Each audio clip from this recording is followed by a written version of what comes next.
Welcome back to Wolf Heart Tales. Before we sink our teeth into tonight's story, make sure to howl at that like button and subscribe if you believe that true strength isn't about how hard you hit, it's about how many times you rise after being knocked down. Tonight, we're diving into the tale of a she-wolf who was invisible her entire life, until the most dangerous alpha in 3 territories decided she was worth fighting for. This is Claimed by the Mountain, and I promise you, this story will have you believing that sometimes the weakest wolf becomes the most powerful Luna. This story unfolds across 13 chapters. Settle in for a journey from rejection to revolution. Chapter 1. The Ceremony of Broken Dreams. The harvest moon hung fat and golden over Moonvale territory, painting everything in shades of promise and lies. Daphne Crow knew all about lies, especially the ones whispered at mating ceremonies when unmated she-wolves pretended this year would be different. It never was. Not for her. She sat at the furthest table in the ceremonial grounds, the one tucked behind the massive oak where shadows gathered thick enough to hide in.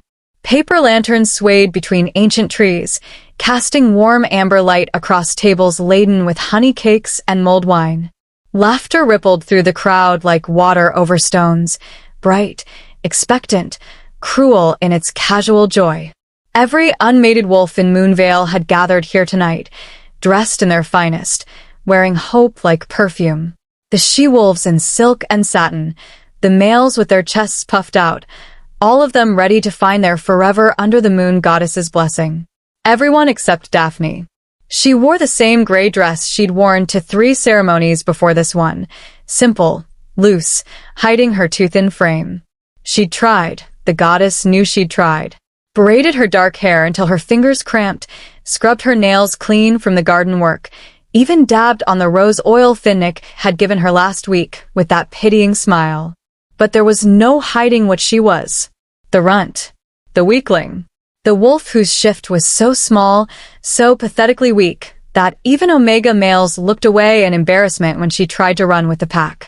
Did you see Astrid's dress? The voice drifted from the nearest table, high and excited. Daphne didn't need to look to know it was Petra, one of Moonvale's favorite daughters, all golden hair and perfect bloodlines. Custom-made from the Silver City. Alpha Rylan hasn't been able to take his eyes off her all night. Well, she's perfect for him. Another female giggled. Strongest bloodline in 3 territories. Their pups will be legendary.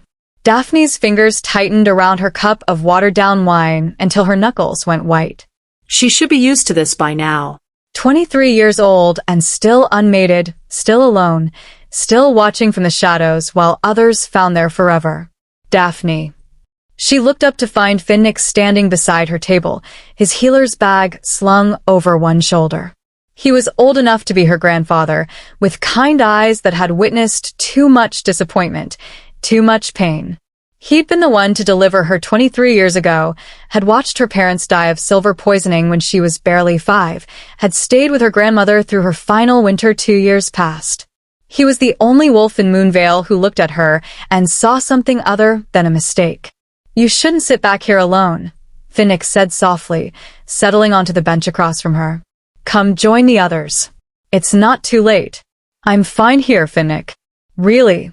Daphne forced brightness into her voice, the same mask she'd worn for years. Better view of the ceremony from this angle. See? I can watch everything without all the crowding.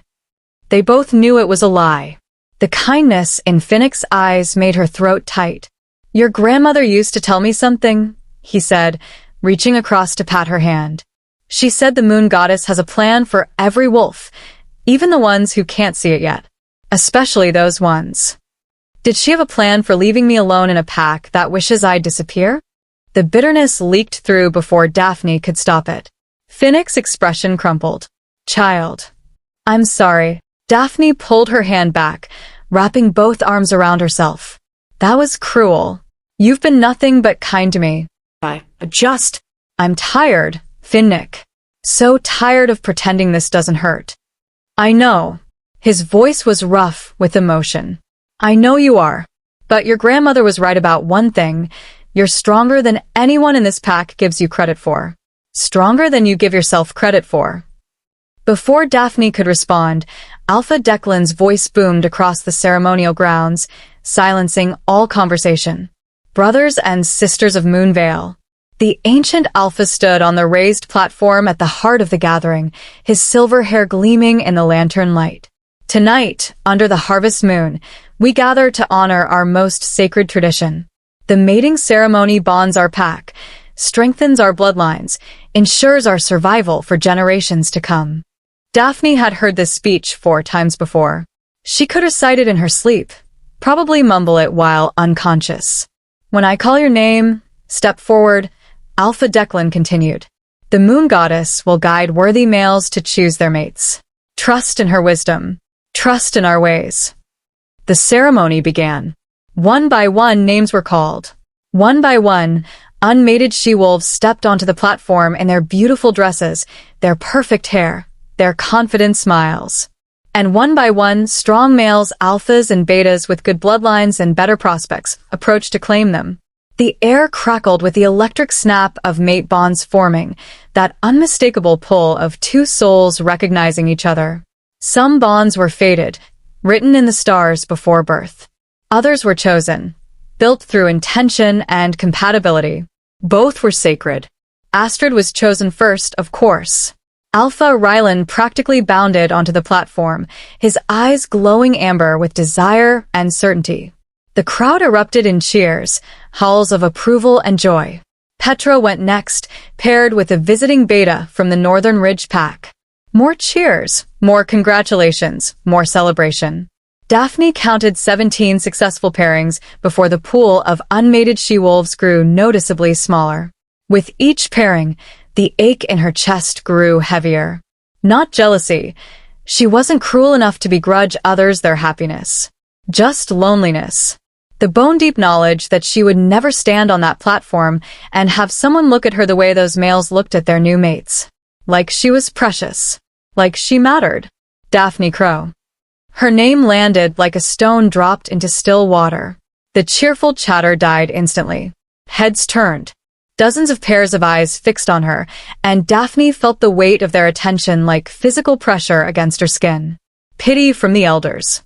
Disgust from her peers. Awkward discomfort from everyone else.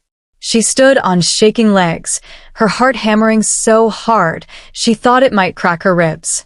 Each step toward the platform felt like walking through mud, through quicksand, through all her nightmares made manifest. Don't trip. Don't stumble. Don't give them more reasons to mock you. She climbed the 3 wooden steps to the platform, keeping her gaze down because she knew what she'd see if she looked up. She'd seen it 3 times before, the males deliberately looking away, studying their boots or the sky or literally anything except her. Because acknowledging her meant the possibility of having to reject her out loud, and even Moonvale's wolves had enough decency to find that uncomfortable. Daphne stood in the designated spot at the center of the platform, hands clasped in front of her to stop them from trembling. The rough wood was warm under her bare feet. Paper lanterns swayed overhead, casting shifting shadows across the gathered pack.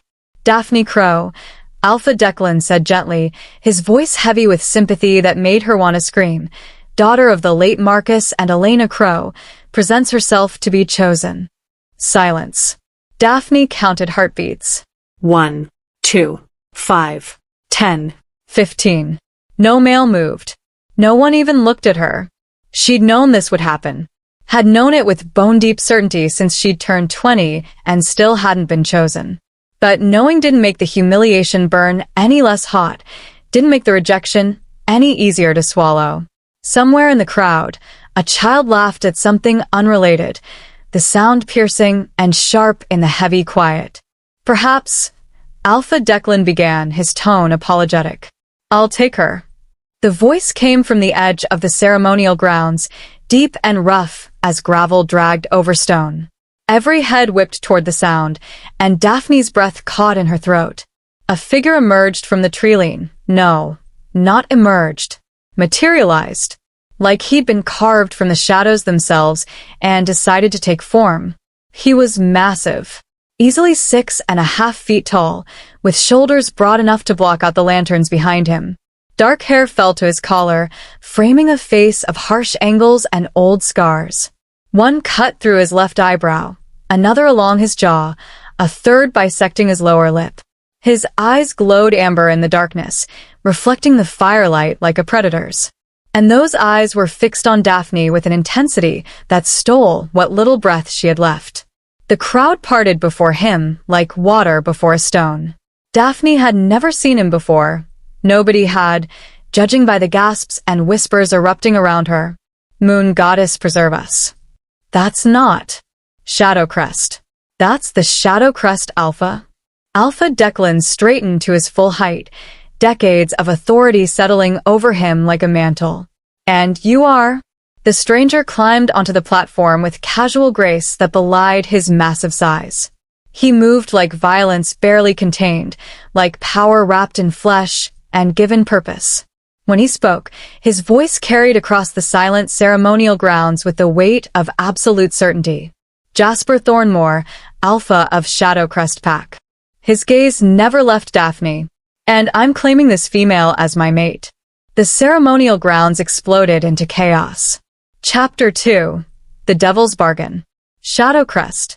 The name rippled through the crowd like wildfire, igniting whispers that grew into a roar of disbelief and fear. Shadowcrest. That's the pack from the Forbidden Mountains. I heard their alpha is a savage, refuses all council meetings.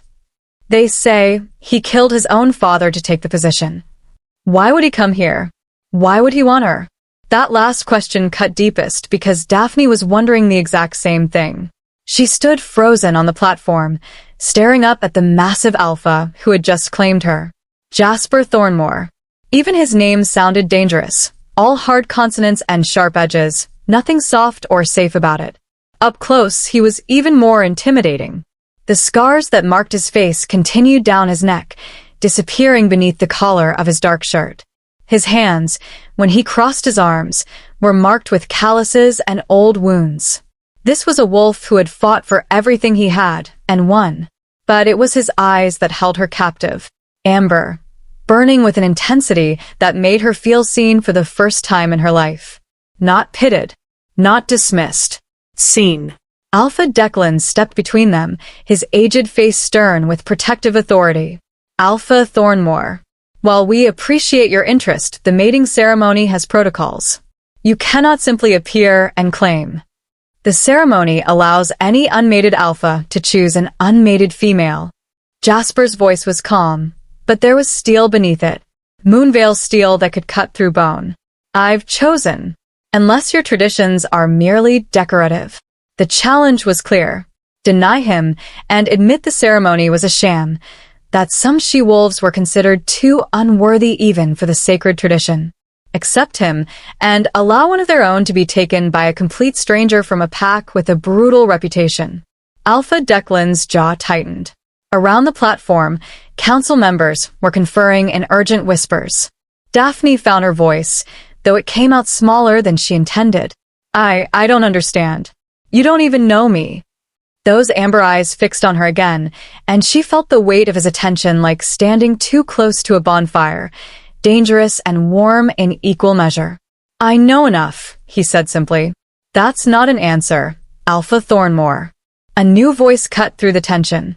Councilman Reed stepped forward, his political smile firmly in place despite the situation. Reed was Moonveil's chief advisor, a wolf who valued order and tradition above all else, especially when it suited his purposes. Perhaps we should discuss this matter privately, Reed said smoothly. I'm sure we can reach an understanding. Translation: a bribe. A reason to send this dangerous stranger away and avoid the complications his presence created. Jasper didn't even look at him. There's nothing to discuss. I've made my choice according to your traditions. The female accepts or rejects. Those are the only two options that matter. All eyes turned to Daphne. Her mind raced, thoughts tumbling over each other in a desperate attempt to make sense of the impossible situation she'd found herself in. Accept a complete stranger. An alpha from a pack known for violence and isolation, from mountains where wolves went to disappear and never came back. A male whose very presence radiated danger like heat from a forge. It was insane. Suicidal, even. Or refuse him. Endure the humiliation of returning to her seat unchosen once again. Wait another year for a ceremony where no one would want her. Watch her former peers raise their pups, while she withered alone in her grandmother's empty cottage, invisible and unwanted until she faded into nothing. The runt can't seriously be considering this. The whisper came from somewhere in the crowd, loud enough to carry. Loud enough to be heard by everyone on the platform. That decided it.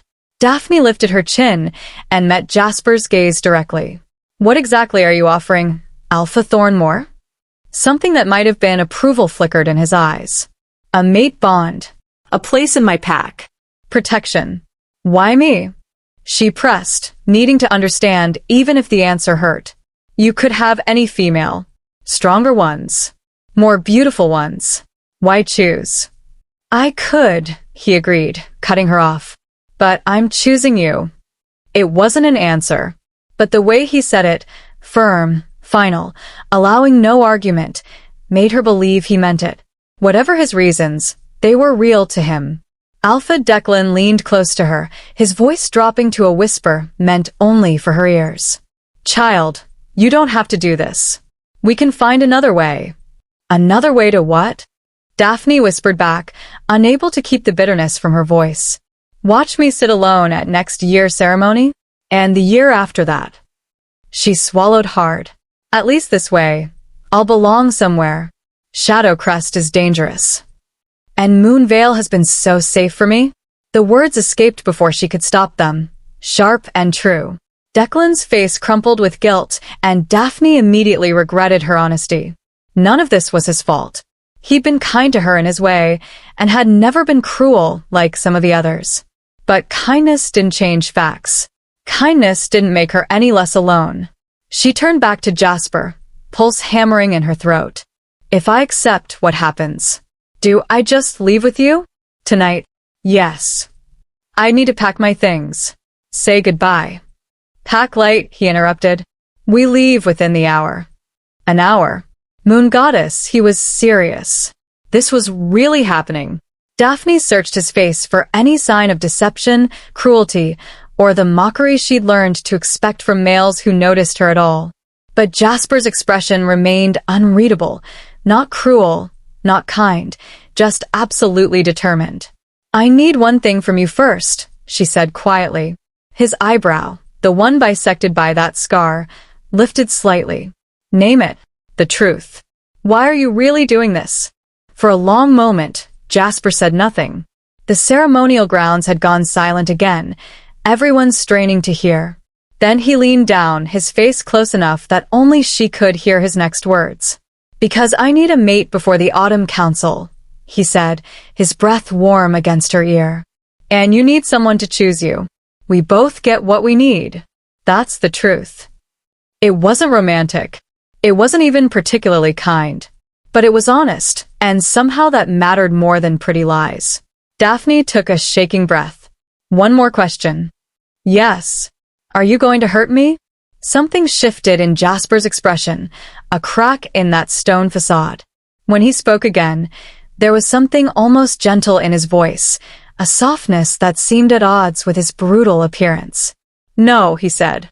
I'm going to protect you, even from my own pack, if necessary.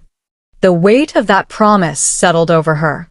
He wasn't promising ease or comfort or happiness. He was promising protection, which suggested she'd need it. But at least he was being honest about what awaited her. Then I accept. The words fell into stunned silence. Then chaos erupted for the second time that night. Voices shouted over each other. Protests from the council. Gasps from the crowd. Cries of disbelief from wolves who couldn't fathom why anyone would want the runt, let alone fight for the right to claim her. Jasper ignored all of it. He pulled a ring from his pocket, a simple band of dark metal etched with symbols Daphne didn't recognize, and took her hand. His palm was rough with calluses, warm against her cold fingers, and she felt a shiver run through her at the contact. Daphne Crow, he said, his voice cutting through the noise with alpha command that made even the loudest protesters fall silent. I claim you as my mate before the Moon Goddess and these witnesses. Do you accept this bond? The formal words. The binding words. Once spoken, once accepted, the mate bond would begin to form. Not the instant electric snap of true fated mates, but the slower, deliberate building of a chosen bond. Just as permanent, just as sacred. Her grandmother had told her that chosen bonds could become just as strong as fated ones, given time and care. She'd said love grew where it tended, that choosing someone every day was more powerful than fate's design. Daphne hoped she was right. "I accept this bond," she whispered. Jasper slid the ring onto her finger. It was too large, hanging loose, but the metal warmed against her skin like it was alive, like it recognized her as its bearer. He lifted her hand to his lips and pressed a kiss to her knuckles, a gesture so at odds with his brutal appearance that Daphne's breath caught. "Then it's done," he said. "You're mine now, and I'm yours." The mate bond sparked to life between them. It wasn't overwhelming or all-consuming like the fated bonds were supposed to be, but it was real, a thread of connection settling somewhere deep in her chest, thin but growing stronger with each passing second. Warm and strange and terrifying. She was mated. To a complete stranger. To an alpha whose reputation preceded him like a storm warning. Jasper turned to face the angry crowd with Daphne's hand still held in his. "We're leaving. Anyone who has a problem with that can challenge me now." No one moved. Whatever Shadowcrest's reputation, Jasper's physical presence alone was enough to give even the bravest wolves pause. He was massive, scarred, and moved with the confidence of someone who'd never lost a fight. "Sarah needs time to gather her belongings," Alpha Declan tried. 30 minutes, Jasper conceded. "Then we're gone." He finally released Daphne's hand and gave her a slight nod toward the crowd. "Go pack what matters. I'll wait here." Daphne stumbled down the platform steps, her legs barely holding her. The crowd parted around her, some in shock, some in pity, some in barely concealed relief that the runt was finally someone else's problem. Astrid caught her arm as she passed, her perfect face twisted with concern. "Daphne, this is insane. You can't actually leave with him." "Why not?" Daphne pulled free, surprising herself with the sharpness in her voice. "You got your perfect alpha. Let me have mine. Even if he was far from perfect. Even if this was a transaction more than a romance. Even if she was absolutely terrified of what came next." She pushed through the crowd and ran for her grandmother's cottage on the edge of Packlands, the too large ring catching moonlight as she fled. Behind her, she could feel Jasper's presence through the fresh bond, steady, solid, waiting. Not warm with affection, but present. Real. 30 minutes to pack up a life. 30 minutes before everything changed. Daphne prayed to the moon goddess that she wasn't making the biggest mistake of her existence. But as she burst through her cottage door and began throwing her meager possessions into a travel pack, one thought burned bright and undeniable. For the first time in 23 years, someone had chosen her, had looked at her and decided she was worth claiming. Even if his reasons were political, even if this was convenience wrapped in ceremony, even if she had no idea what awaited her in those dark mountains. She'd been chosen, and she'd be damned if she wasted this chance, whatever it cost her. Chapter 3. Welcome to Hell. The cottage was dark when Daphne burst through the door, her hands shaking so badly she could barely light the oil lamp. Golden light flooded the small space, the only home she'd ever known. One room that served as kitchen, bedroom, and living space. Her grandmother's rocking chair by the cold fireplace, herbs hanging from the rafters to dry. The narrow bed in the corner where Daphne had slept every night of her 23 years. 30 minutes to say goodbye to all of it. She grabbed her travel pack from the hook by the door and started throwing things inside with no thought to organization. Clothes, her 2 other dresses, a spare shift, wool stockings for winter. Her grandmother's grimoire, the pages yellowed and stained with decades of use, filled with healing recipes and wisdom Daphne had memorized but couldn't bear to leave behind. The carved wooden wolf her father had made before he died. Small enough to fit in her palm, worn smooth by years of worried handling. "What did you pack when leaving forever, Daphne?"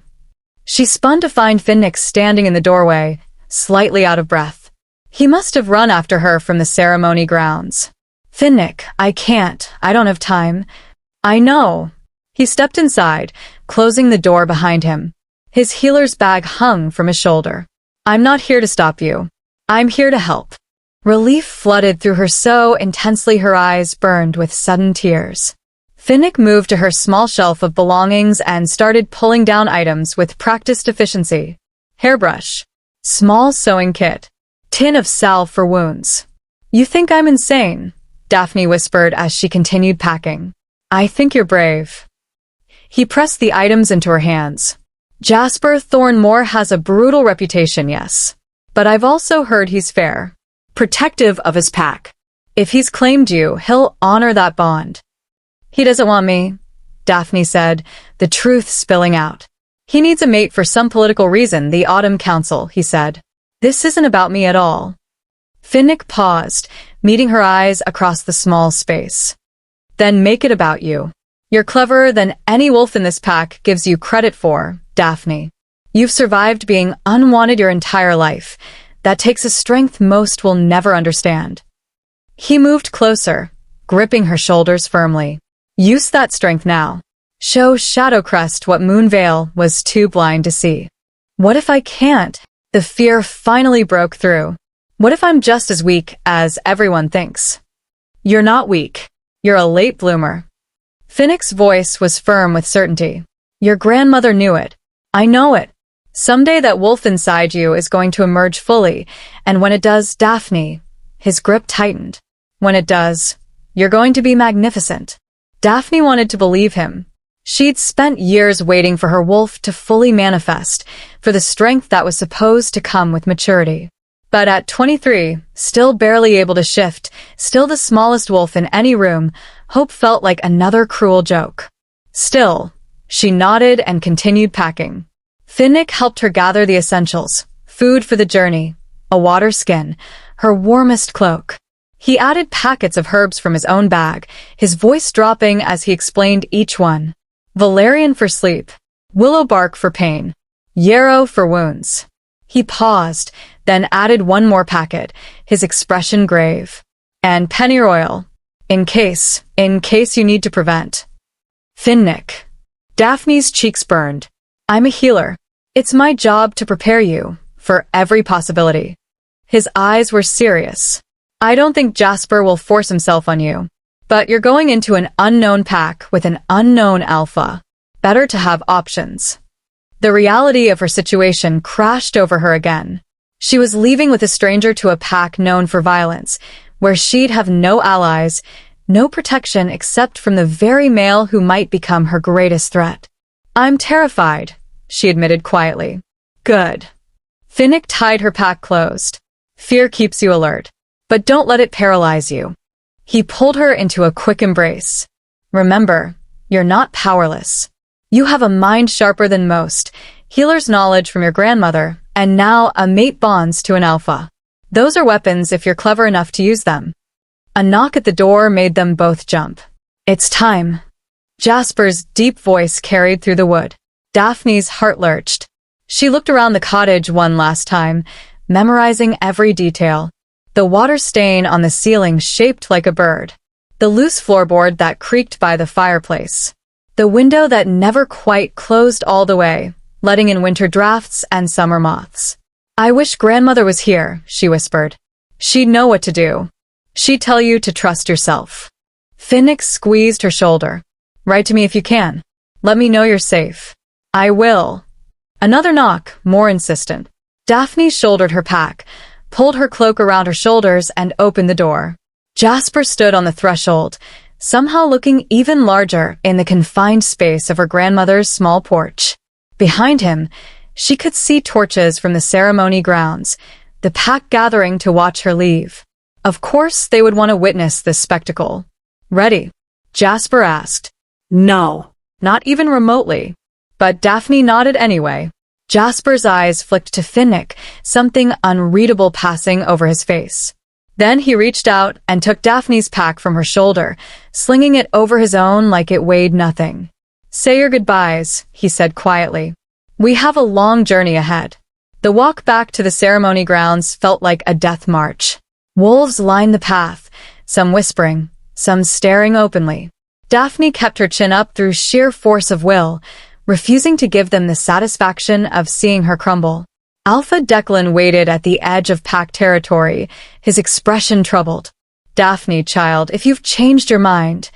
"I haven't." "Then may the moon goddess guide your path." He pressed a small pouch into her hands.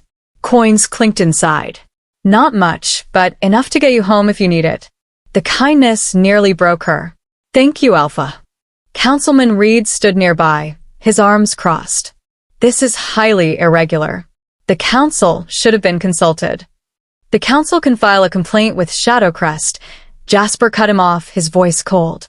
His hand settled on the small of Daphne's back, warm, possessive, protective. "My mate and I are leaving now." "My mate." The word sent a shiver through her. For better or worse, that's what she was now. Jasper guided her past the crowd, past the gawking faces, and whispered speculation. At the treeline where pack territory ended, he paused and turned to face her. "Last chance," he said quietly, his amber eyes searching hers. "If you're going to run, do it now. Once we cross into neutral territory, you're committed." Daphne looked back at Moonvale, at the ceremony grounds where she'd sat alone so many times, at the faces of wolves who'd never truly seen her, at Finnick, who gave her an encouraging nod from the crowd. Then she looked up at Jasper, this scarred, brutal stranger who'd chosen her when no one else would. "I'm not running," she said. Something that might have been respect flickered in his eyes. "Then stay close. The neutral territory between packs isn't safe after dark." He shifted then, and Daphne's breath caught. His wolf was massive, easily twice the size of any alpha she'd ever seen. Dark gray fur shot through with black, shoulders corded with muscle, eyes glowing amber in the darkness. He was built for battle, for dominance, for violence barely contained. He lowered himself slightly in the invitation. Daphne's wolf was too small, too weak to make the journey in shifted form. She'd have to ride, which meant swallowing what little pride she had left and accepting help. She climbed onto his back, gripping his fur tightly. The moment she settled, Jasper stood and launched into the forest at a ground-eating lope. Daphne held on for dear life as the world blurred around them. Behind them, Moonvale faded into the distance. Ahead lay the unknown, and pressed against Jasper's powerful form, feeling the mate's bond pulse with each stride, Daphne realized with sudden clarity that she'd traded one form of danger for another. She just prayed this danger might actually keep her alive. They ran for hours.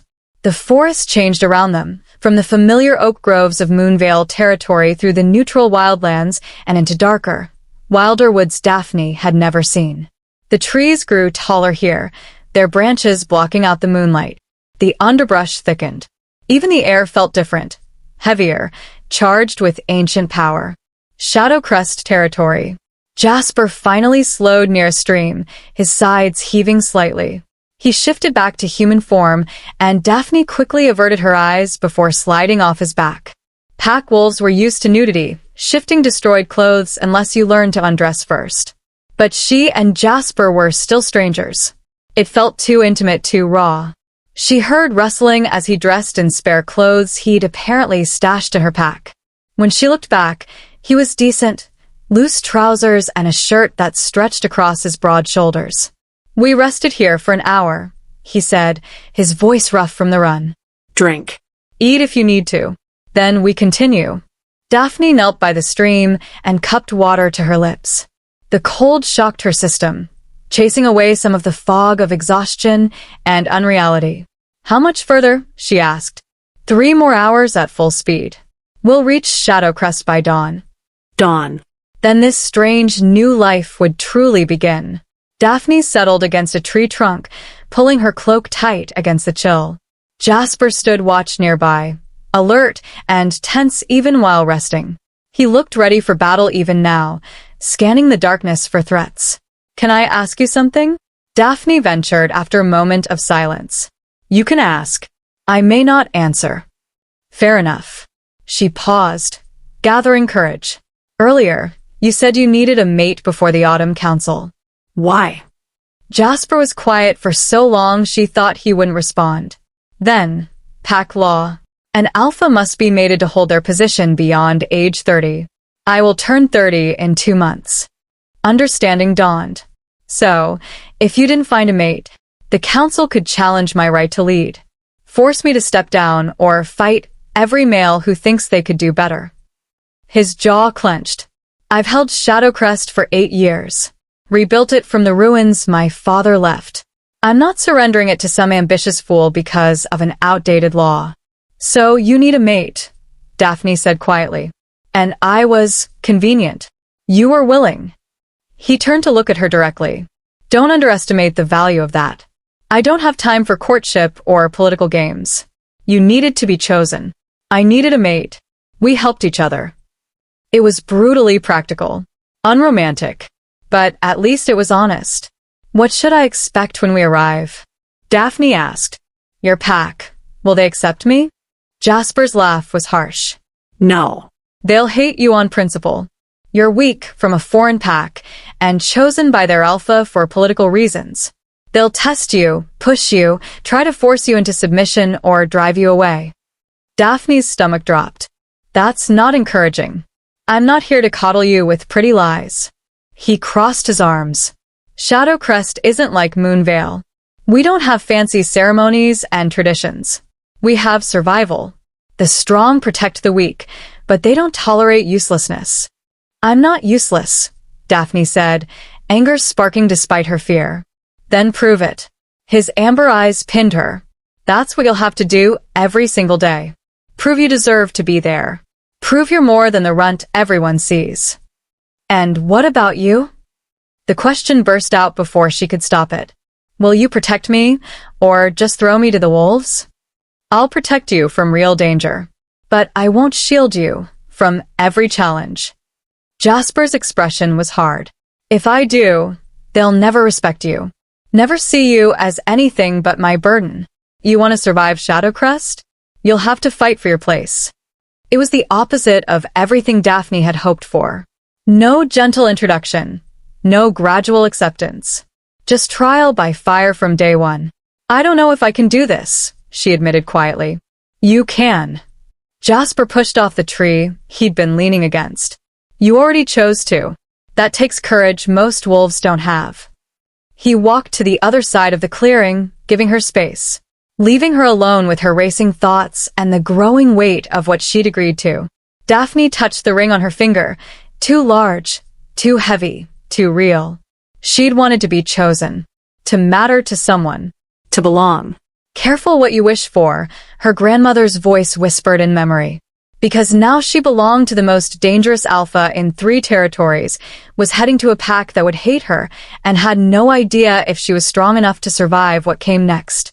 But as Daphne looked up at the unfamiliar stars through the canopy of strange trees, one thought burned bright. She'd been unwanted for so long that even danger and uncertainty and a mate who'd chosen her for politics, felt like a chance at something more. And she'd be damned if she wasted it. Rest is over, Jasper called. Time to move. He shifted again, that massive wolf materializing from shadows and moonlight. Daphne climbed onto his back, gripped his fur, and held on as they plunged deeper into the mountains. Toward Shadowcrest. Toward her new life. Toward whatever fate awaited her in those dark peaks. The only certainty was this. Nothing would ever be the same again. Chapter 4. Blood in the Dust. Dawn broke gray and cold over Shadowcrest territory. Daphne saw the packlands long before they reached them, a valley carved between 2 mountain peaks, shrouded in perpetual mist that clung to everything like grasping fingers. Where Moonvale had open meadows and gentle hills, Shadowcrest was all sharp edges and shadows. Dark pine forests climbed the mountainsides like an army advancing. Stone outcroppings jutted from the earth, like broken teeth. Even the air tasted different here, wilder, heavier with ancient power and barely contained violence. This was a place that didn't forgive weakness. Jasper shifted back to human form at the valley's edge, dressing quickly while Daphne climbed down on trembling legs. 3 hours of riding had left her sore and exhausted, but she forced herself to stand straight. First impressions mattered, even when you were too tired to think straight. "Stay close," Jasper said, shouldering her pack again. "Don't make eye contact with anyone unless I tell you to. Don't speak unless spoken to directly. And whatever happens," his amber eyes bore into hers, "don't show fear." "That's a lot of don'ts," Daphne muttered. His mouth twitched. Almost a smile. Almost. "Welcome to Shadowcrest." They walked down into the valley as the sun crept higher, burning away some of the mist. The pack settlement came into view gradually, not the neat cottages and communal buildings of Moonvale, but a sprawling collection of structures that looked like they'd grown organically from the land itself. Stone houses built into hillsides. Wooden longhouses, with smoke curling from their chimneys. Training yards where even now, in the early morning light, wolves sparred with brutal efficiency. And everywhere, wolves. Dozens of them, all turning to stare as Jasper and Daphne entered the settlement. The whispers started immediately. "Is that her? She's tiny." He actually went through with it. "Look at her. She can barely stand." Daphne kept her eyes forward and her chin up, even as her heart hammered against her ribs. These wolves were different from Moonvale's pack. Harder. More scared. Every single one looked like they could kill her without breaking a sweat. Jasper's hand found the small of her back again, that now familiar gesture of possession and protection. The mate bond pulsed between them, offering a thread of comfort in the sea of hostile stares. They walked through the settlement toward a large stone building at its heart. The pack house, Daphne realized. Where the Alpha lived. Where she would live now. A woman waited on the steps. Tall and powerful, with silver blonde hair pulled back in a severe braid. She wore leather training gear and had the build of a warrior, all lean muscle and coiled strength. Her ice blue eyes swept over Daphne with open disdain. "So this is the famous mate," the woman said, her voice dripping with contempt. "Jasper, you could have at least chosen someone who looks like she could survive a week here." "Briar." Jasper's voice held a warning. "Where's the council?" he asked, clearly dismissing her criticism. "Waiting in the Great Hall. They're not happy." Briar's eyes never left Daphne, studying her like a predator, sizing up prey. "Neither is anyone else. You left for a mate and came back with this." Daphne felt her face flush, anger battling with humiliation. But she remembered Jasper's warning. "Don't show fear." She met Briar's gaze directly. "I have a name," Daphne said quietly but clearly. "It's Daphne. And I'm stronger than I look." Briar laughed, sharp and cruel. "We'll see about that, won't we?" She turned and headed into the pack house without another word, leaving Jasper and Daphne to follow. "That's Briar Steelheart," Jasper said quietly as they climbed the steps. "Head warrior. She's testing you." "They all will be." "How comforting," Daphne muttered. Inside, the pack house was exactly what she expected.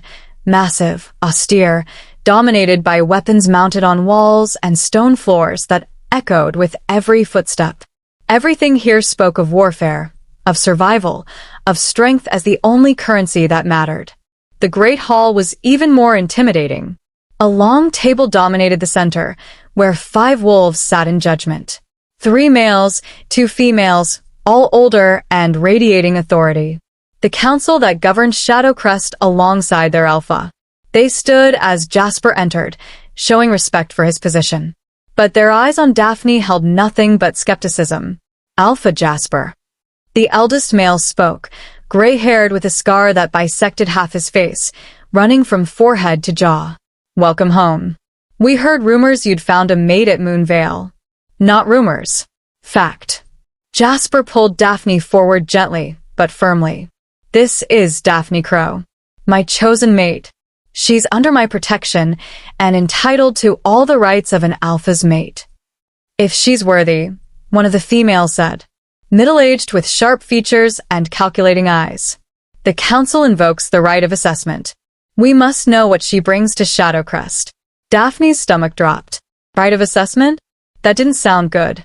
"She brings herself," Jasper said, his voice hardening. That's enough. No, the scarred male, clearly the council leader, said firmly. It's not. You know our ways, Jasper. You've led this pack back from the brink, but you did it by enforcing our laws without exception. You can't ignore them now because they're inconvenient. Jasper's jaw clenched. The tension in the room was thick enough to cut. Daphne stepped forward before she could second-guess herself. What does the assessment involve? 5 pairs of eyes fixed on her with surprise. Apparently, they hadn't expected her to speak. The scarred male leaned back in his chair, studying her with new interest. 3 trials over 3 days. Combat. Knowledge. Endurance. He paused. Pass all 3, and you're accepted as one of us. Fail even one, he shrugged. You leave Shadowcrest. The mate bond dissolves. That's not how mate bonds work, Daphne protested, her heart racing. Once formed, they can be severed if both parties agree, or if the council rules the bond invalid, the calculating female said with a cold smile. We've done it before. We can do it again. Daphne felt the ground shifting beneath her feet. She'd thought the bond was permanent, sacred. But apparently in Shadowcrest, even that could be taken away. This is ridiculous, Jasper said, his voice hard as stone. She just arrived. She needs time to rest, to adjust. She needs to prove herself, the scarred male interrupted. Just like every other wolf in this pack has had to. You taught us that, Alpha. No exceptions. No special treatment. Strength earns respect. Jasper looked like he wanted to argue further, but Daphne could see the trap.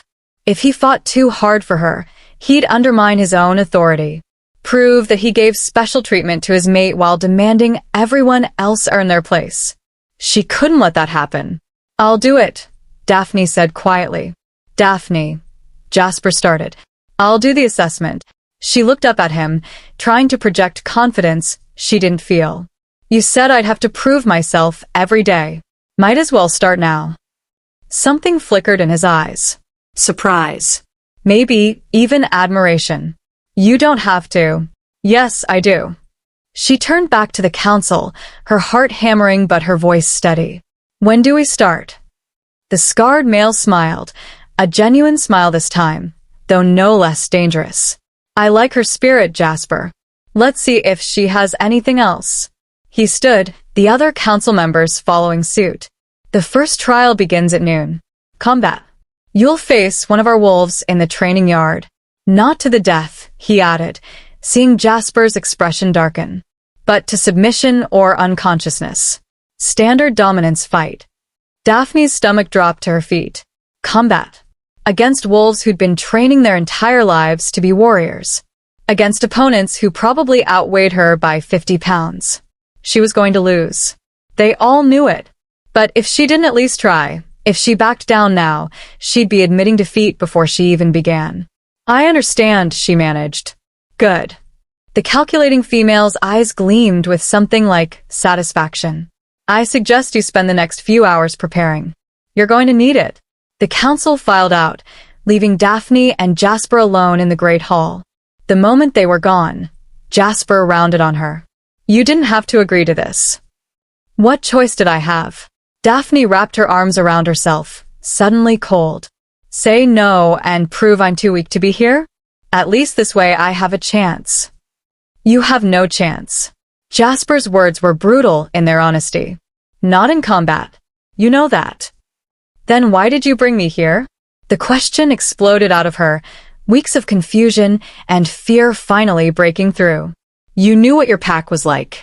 You knew they'd test me. Why choose me at all, if you knew I'd fail? Jasper was silent for a long moment. When he spoke, his voice was quieter. Because I thought I could protect you. Shield you, from the worst of it until you find your footing. He shook his head. I underestimated how much the council resents me choosing an outsider. They want me to fail. And I'm the perfect target, Daphne finished bitterly. The weak point they can exploit. Yes. At least he was honest. At least he didn't try to soften the blow with empty reassurances. Daphne sank onto a bench, exhaustion and despair washing over her. I should have stayed in Moonvale. Should have just accepted being alone. You could still go back. Jasper sat beside her, not touching, but close enough that she could feel his presence. I could escort you to the border. Tell the council the bond didn't take. You'd be free. Free. Back to her grandmother's cottage. Back to sitting alone at ceremonies. Back to being invisible and unwanted and slowly withering away while life happened to everyone else. Or forward, into danger and trials she'd likely fail. But at least trying. At least fighting. No, Daphne said finally. I'm staying. I'm doing this. Why? She looked up at him. This brutal, scarred alpha who'd chosen her for all the wrong reasons but hadn't lied to her once.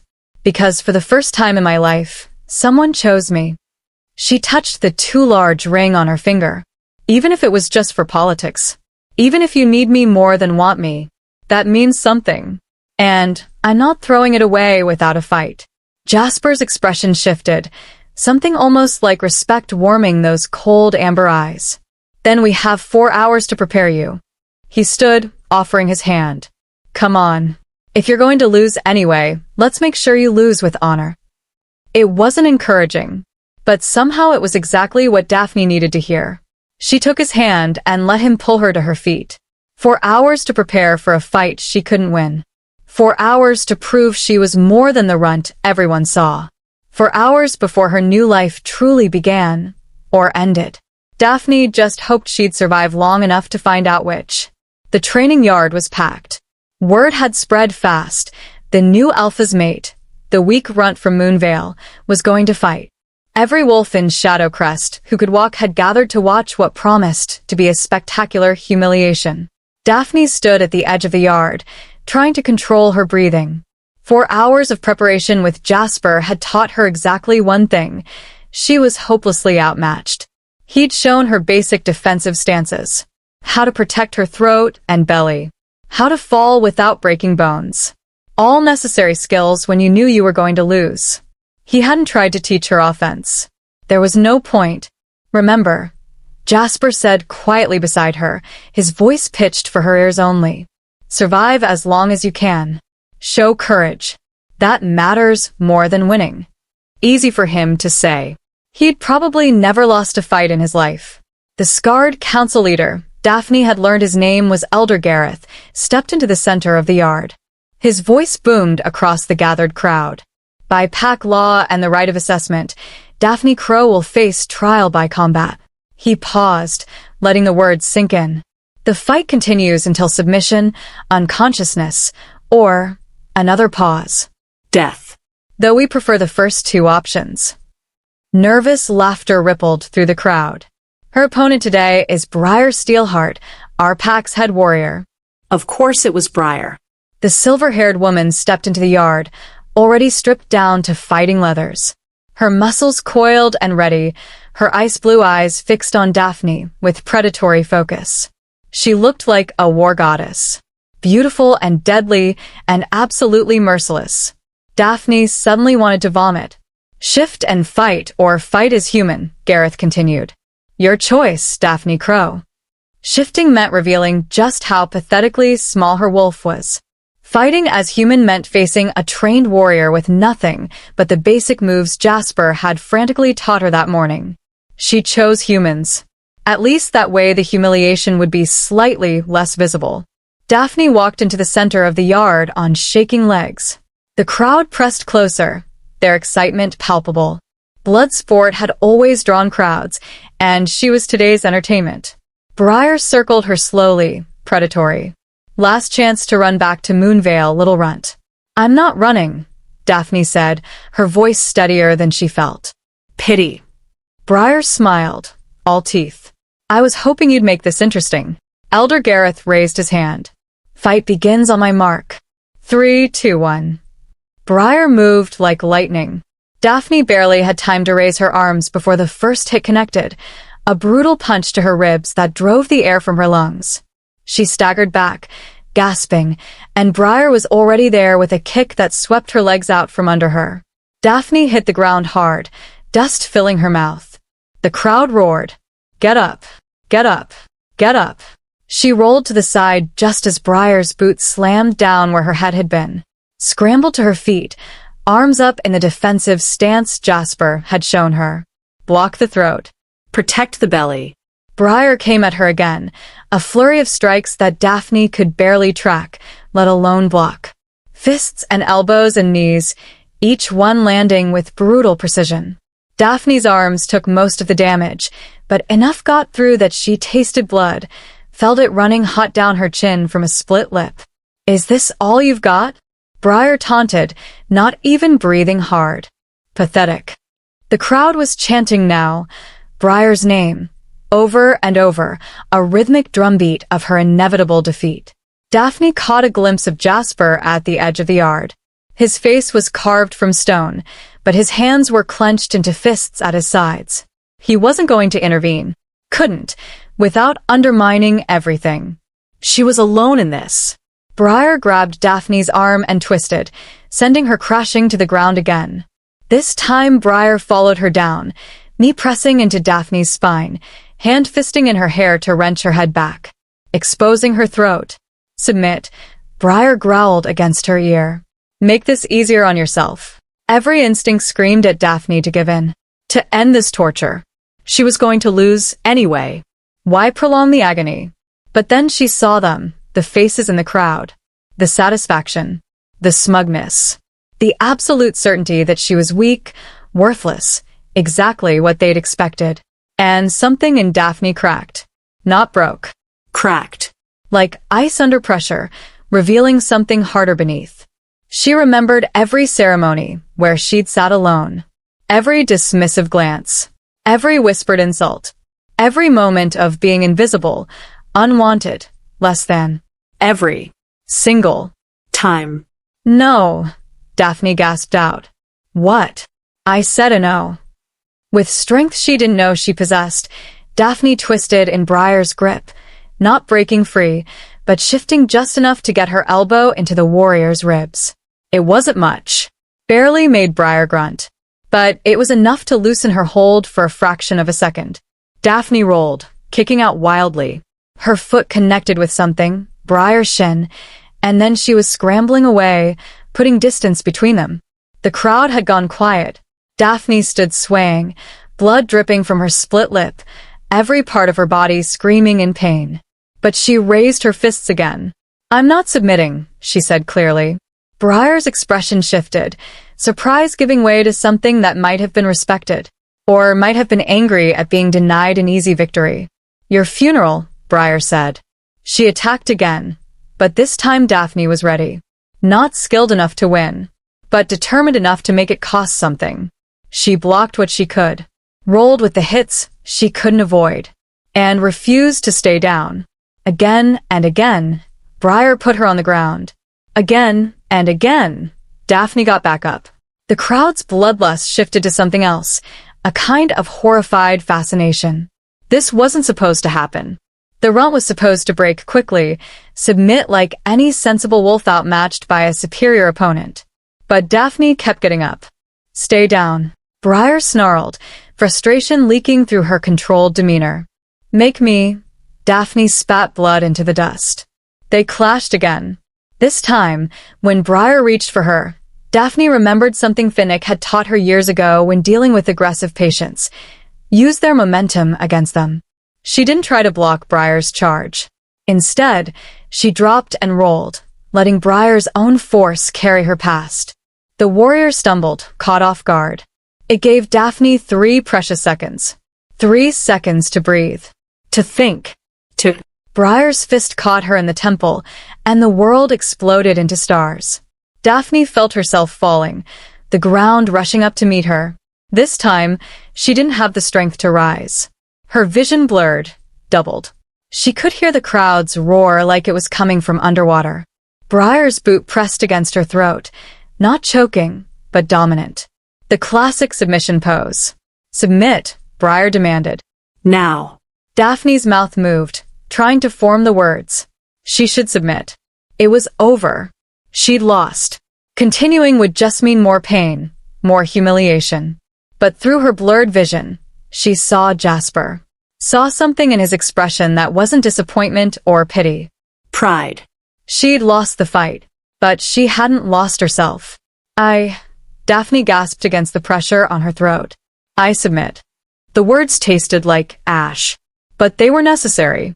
Fighting to unconsciousness would prove nothing except stubbornness. Briar immediately removed her boot and stepped back. The crowd erupted, some disappointed at the lack of bloodshed, others impressed despite themselves. Elder Gareth's voice cut through the noise. Trial by combat. Failed. He paused, and Daphne saw him exchange glances with the other council members. But Daphne Crow showed courage in the face of certain defeat. She has earned the right to attempt the second trial. Daphne lay in the dust, too exhausted to feel relief. She'd failed, just like everyone expected. The fact that she'd made it slightly less pathetic than anticipated didn't change the outcome. Hands gripped her arms. Jasper, lifting her carefully. She wanted to tell him she could walk, but her legs weren't cooperating. He carried her from the training yard without a word, the crowd parting around them. Behind them, she heard voices. Did you see how many times she got back up? Briar actually had to work for it. Still lost, though. Yeah, but did you see? Jasper carried her into the pack house, upstairs that made her head spin, into a room she barely registered. He laid her on a bed, soft, impossibly soft after the hard-packed earth of the training yard. Stay still, he ordered. I'll get the healer. Wait. Daphne caught his arm with trembling fingers. Was it completely pathetic? Jasper looked down at her, and for the first time, she saw his expression truly soften. No, he said quietly. It was brave. Foolish, but brave. I lost. You lost with honor. He gently removed her hand from his arm. In Shadowcrest, that matters. He left to find the healer, and Daphne's eyes drifted closed. She'd gotten back up 16 times. Had risen when everything in her screamed to stay down. Maybe that was worth something after all. Chapter 5. The Mind as Weapon. The healer was an elderly woman named Mira, with gentle hands and sharp eyes that missed nothing. She tutored over Daphne's injuries while applying salves that smelled of pine and something bitter. Your lucky Briar pulled her punches, Mira said, wrapping Daphne's cracked ribs with practiced efficiency. She could have broken you in half. She pulled her punches? Daphne couldn't imagine what the fight would have been like at full strength. Toward the end, yes. Mira's eyes crinkled. After you kept getting up, she stopped trying to destroy you and started trying to make you submit. Take it as the compliment it was meant to be. Daphne wasn't sure getting beaten half to death counted as a compliment, but she was too exhausted to argue. Jasper stood by the window the entire time Mira worked, silent and watchful. He'd been there through every hiss of pain, every application of stinging salve, every wrap of bandage around broken ribs. The second trial is tomorrow? Daphne asked, wincing as Mira pressed something cold against her bruised face. Day after tomorrow, Jasper corrected, finally turning from the window. You need time to recover. The council agreed to give you 2 days between trials. Small mercies. What's the second trial? Daphne asked, though she wasn't sure she wanted to know. Knowledge, Jasper said.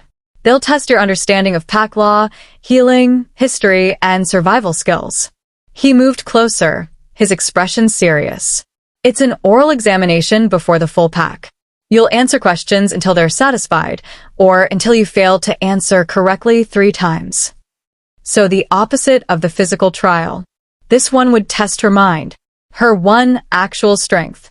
I can do that, Daphne said with more confidence than she felt. Don't underestimate it, Mira warned, finishing her wrapping. The council will ask obscure questions. Trick questions. They're trying to eliminate you, remember? They won't make it easy. Nothing here is easy, Daphne muttered. Mira patted her hand. No. But you're still here. That's more than most outsiders can say.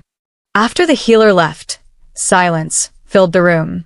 Daphne stared at the ceiling, dark wood beams, so different from her grandmother's cottage, and tried not to think about how much everything hurt. You fought well, Jasper said finally. I lost. You fought well, he repeated, emphasis on each word. The pack saw that. They're talking about you now, not about how weak you are, but about how you refuse to quit. That matters. Does it matter enough? Daphne turned her head to look at him, ignoring the spike of pain. Will they accept me if I fail the other trials? Jasper's expression closed off again. I don't know. Honest to the end. Daphne closed her eyes, exhaustion pulling at her like a tide. Thank you for being honest. Everyone else just lies to make people feel better. I'm not everyone else. No, she murmured, sleep already dragging her under. You're really not. She felt the bed dip as Jasper sat on the edge, not close, maintaining proper distance but present. The mate bond, he said quietly. Can you feel it? Daphne searched inside herself, past the pain and fear, to that thread of connection. It was stronger than before, pulsing steadily like a second heartbeat. Yes. It's supposed to be uncomfortable if we're too far apart for too long, Jasper explained. That's why I stayed during the healing. The bond is still new, still forming. Will you? Daphne struggled to keep her eyes open. Will you be here when I wake up? I'll be in the next room if you need anything. It should have felt like rejection, him maintaining distance, keeping things professional. But somehow, knowing he'd be close was enough. Jasper? Yes. Why did Briar pull her punches at the end? For a moment, she thought he wouldn't answer. Then, because even Shadowcrest's hardest warriors respect courage. You showed her something unexpected. She responded in kind. Will that be enough for the pack to accept me? I don't know, he said again. But it's a start. He stood, moving toward the door. Jasper? He paused, looking back. Thank you for not lying to me. Something softened in his expression. Rest now. You have 2 days to prepare for the knowledge trial. We'll need every hour. He left, closing the door softly behind him. Daphne lay in the darkness, cataloging her injuries and her small victories. She'd survived day 1 in Shadowcrest. Barely. Painfully. But she'd survived. 2 more trials ahead. 2 more chances to prove herself, or fail completely. Through the window, she could hear the pack settling in for the night. Voices. Laughter. The sounds of a community she desperately wanted to belong to, but had no idea how to reach. The ring on her finger caught moonlight, still too large, still foreign, but slightly less so than yesterday. Daphne closed her eyes and let exhaustion claim her, hoping that tomorrow would bring clarity along with the inevitable pain. 2 days passed in a blur of preparation and recovery. The first day, Daphne could barely move. Every muscle screamed in protest. Her cracked ribs made breathing an exercise in agony, and the bruises covering her body had bloomed into spectacular shades of purple and green. Mira visited twice with fresh salves and stern instructions to rest. Jasper brought her meals, simple but nourishing, and stayed long enough to ensure she ate before disappearing to handle pack business. The second day, Daphne forced herself out of bed despite her body's protests. She couldn't afford to rest when the knowledge trial loomed. She spent hours with a stack of books Jasper had brought her, histories of Shadowcrest, guides to pack law, healing texts that made her head spin with their complexity. You can't memorize everything in 2 days, Jasper said, watching her from the doorway as she pored over yet another dense volume about ancient territorial disputes.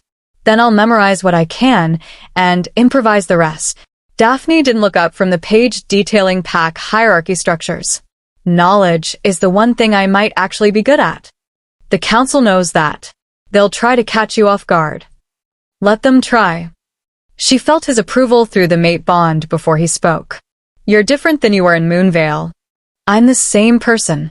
Daphne finally looked up, meeting his eyes. I just have something to fight for now. Even if it's just proving I'm not completely useless. You were never useless, Jasper said, moving into the room fully. Just underestimated. Including yourself. The words settled something in Daphne's chest, a small, warm validation she hadn't realized she needed. Tell me about the council, she said, changing the subject before emotions could overwhelm her. Who should I worry about most? Jasper settled into the chair across from her. Elder Gareth, you know. Head of council, former Alpha, before he stepped down to let me lead. He's fair but rigid about tradition. If you show strength, he'll respect it. And the woman? The one with the calculating eyes. Talia Nightshade. Jasper's expression darkened. She's the most dangerous. She wanted her daughter to be my mate. When I chose you instead, she took it personally. She'll do everything in her power to see you fail. Daphne's stomach tightened. Great. An enemy on the council. The other three are less invested, Jasper continued. Rowan handles pack finances, cares more about numbers than politics. Isla manages territory disputes, practical above all else. And Soren oversees our warriors. He's quiet but observant. Hard to read. So she had one definite enemy, one potential ally in Gareth if she proved herself, and three unknowns. Not the worst odds, but not comforting either. What kind of questions will they ask? Jasper leaned back, considering. Pack law? Definitely. Talia will probably ask about mating traditions and alpha succession, trying to catch you admitting you're not qualified to be an alpha's mate. But I'm not qualified, Daphne said. I'm a runt from a foreign pack chosen for political convenience. You're qualified because I chose you, Jasper said firmly. That's the only qualification that matters. Don't let them make you doubt that. Daphne nodded, making mental notes. Gareth might focus on Shadowcrest history, Jasper continued, testing your commitment to learning about your new pack. And the others could ask anything, healing, hunting, territorial law, combat strategy despite your obvious weakness in that area. He paused. The key is to answer confidently even when you're not certain. Uncertainty reads as weakness here. So lie. Project confidence while being honest, he corrected. There's a difference.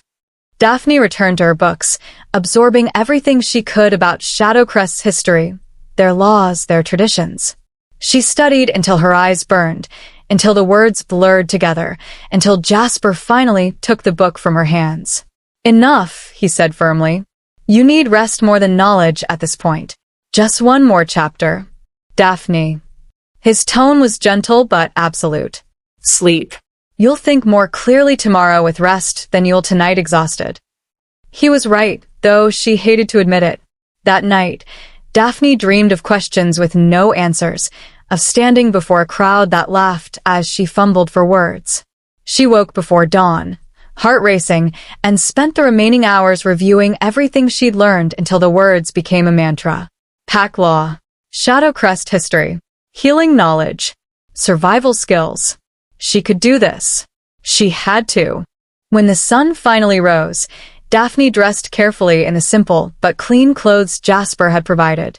She braided her hair back tightly, leaving her face exposed. No hiding today. Ready? Jasper asked when she emerged from the bedroom. No, she admitted, but I'm doing it anyway. His mouth quivered in that almost smile again. That's becoming your motto. Could be worse ones. They walked to the great hall together, Daphne's heart pounding with each step. The mate bond hummed between them, stronger now after 2 days of proximity. It wasn't love, not yet, maybe not ever, but it was a connection. Solidarity. She wasn't completely alone. The great hall was packed even fuller than the training yard had been. Apparently knowledge trials were just as entertaining as combat. The council sat at their elevated table, looking down on whoever stood before them with the weight of judgment in their eyes. Daphne saw Talia's satisfied smirk and felt her resolve harden. She would not give that woman the satisfaction of watching her crumble. Elder Gareth stood as Daphne approached. Daphne Crow, you have passed the first trial through demonstration of courage. Today you face the second trial, knowledge. His voice carried across the hall, ensuring every wolf could hear. You will answer questions about pack law, history, survival, and any other topic the council deems relevant. 3 failures mean elimination. Do you understand? I understand. Then let us begin. Gareth sat, and Talia immediately leaned forward, her voice sharp as a blade. First question, recite the 3 primary laws of pack hierarchy. Easy. Daphne had memorized these on day 1. First law, The Alpha's word is absolute in matters of pack security and survival. Second law. Strength earns rank, but rank carries responsibility to protect those beneath you. Third law. Challenges for position must be witnessed and fought fairly, or the challenger is exiled. Talia's smile tightened. Correct. Second question. What are the grounds for dissolving a mate bond? Here was the trap. Talia wanted her to admit there were legitimate reasons to dissolve Daphne's bond with Jasper. Daphne kept her voice steady. According to ancient law, a mate bond can be dissolved only through mutual agreement of both parties, death of one party, or council ruling in cases of severe harm, betrayal, or proven incompatibility that threatens pack stability. She paused, then added from memory of a footnote in one of the older texts. However, council rulings on bond dissolution are rare and require unanimous vote, as interfering with mate bonds is considered a grave action against the moon goddess's will. Talia's expression soured. Clearly she'd hoped Daphne would know about the unanimous vote requirement. Correct, Talia bit out. Elder Gareth took the next question, his scarred face thoughtful. Name the 3 territories that border Shadowcrest and the treaties that govern our relationships with them. Daphne drew on the history she'd absorbed. To the north, the Frostbite Pack under Alpha Jasper. We have a non-aggression treaty established 20 years ago after the border wars. She saw Gareth nod slightly. Good sign. To the east, neutral territory claimed by no pack, governed by general interpack law. To the south, she kept her voice neutral. The Moonveil Pack, with whom we have no formal treaty, but maintain peaceful relations through trade agreements. And to the west. Gareth prompted. To the west are the Forbidden Spine Mountains, claimed by no pack because the terrain is considered too dangerous for settlement. By tradition, it serves as a buffer zone. Correct. The questions continued.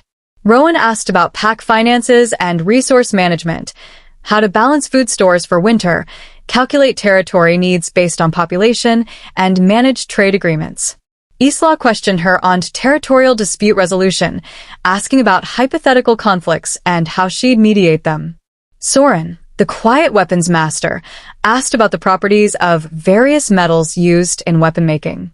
It seemed unrelated to pack knowledge, but Daphne remembered enough from helping her grandmother identify tools to answer adequately. An hour passed, then 2. Daphne's throat grew dry from talking, but she hadn't failed a single question yet. She could see the frustration building on Talia's face, the growing respect on Gareth's. The crowd had gone quiet, leaning forward to hear every question and answer. Healing question, Talia said abruptly, clearly trying a different angle. A pack member is bitten by a silver-tipped arrow. What's your immediate treatment? Silver poisoning. Deadly to werewolves if not treated quickly. Daphne's mind raced through Finnick's lessons and the healing texts she'd studied. First, shift the victim to human form if possible. Healing is faster in human form. She kept her voice clinical, professional. Second, remove the arrow, but don't pull straight back. Silver barbs often break off inside the wound. Cut around it if necessary. She continued, counting steps on her fingers. Third, pack the wound with yarrow to slow bleeding and draw out poison. Fourth, create a poultice of activated charcoal and honey to draw out remaining silver. Fifth, keep the victim hydrated and monitored for silver sickness, fever, seizures, organ failure.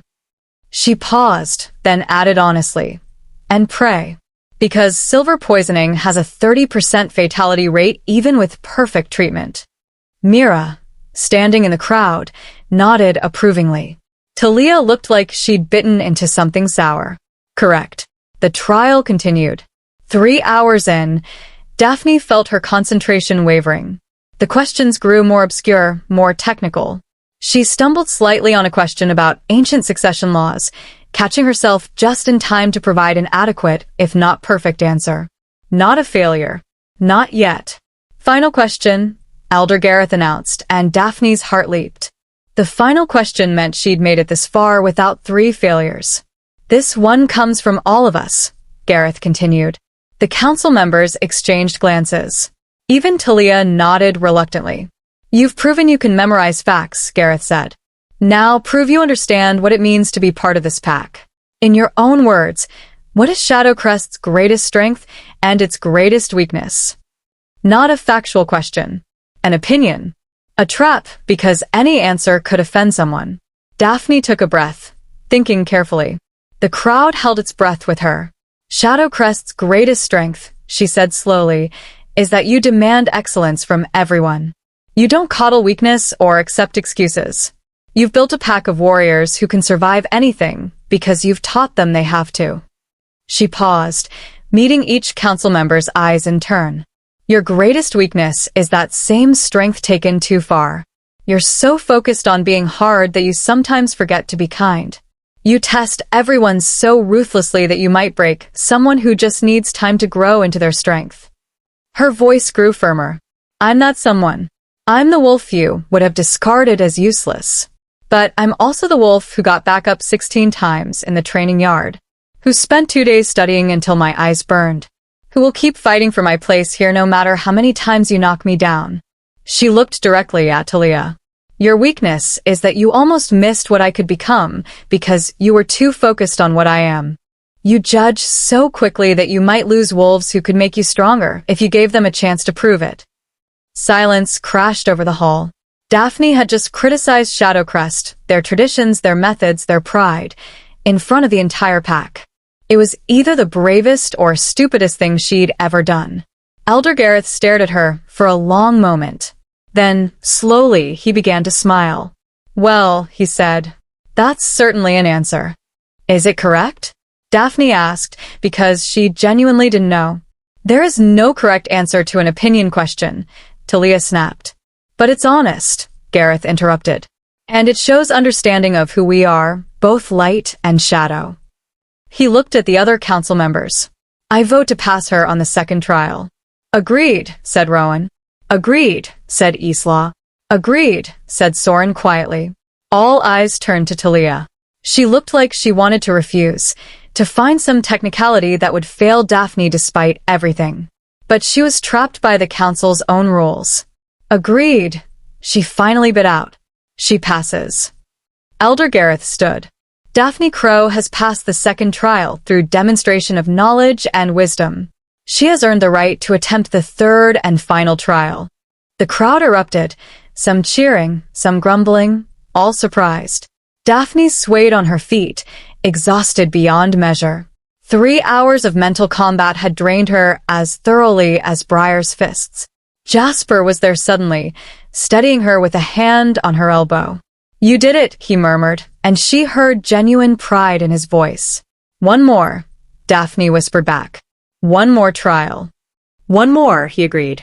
But as he guided her from the hall past the staring pack members and the frustrated Talia, Daphne couldn't help but wonder. If the combat trial had tested her body and the knowledge trial had tested her mind, what could possibly be left for the third trial? What did endurance mean in a pack like Shadowcrest?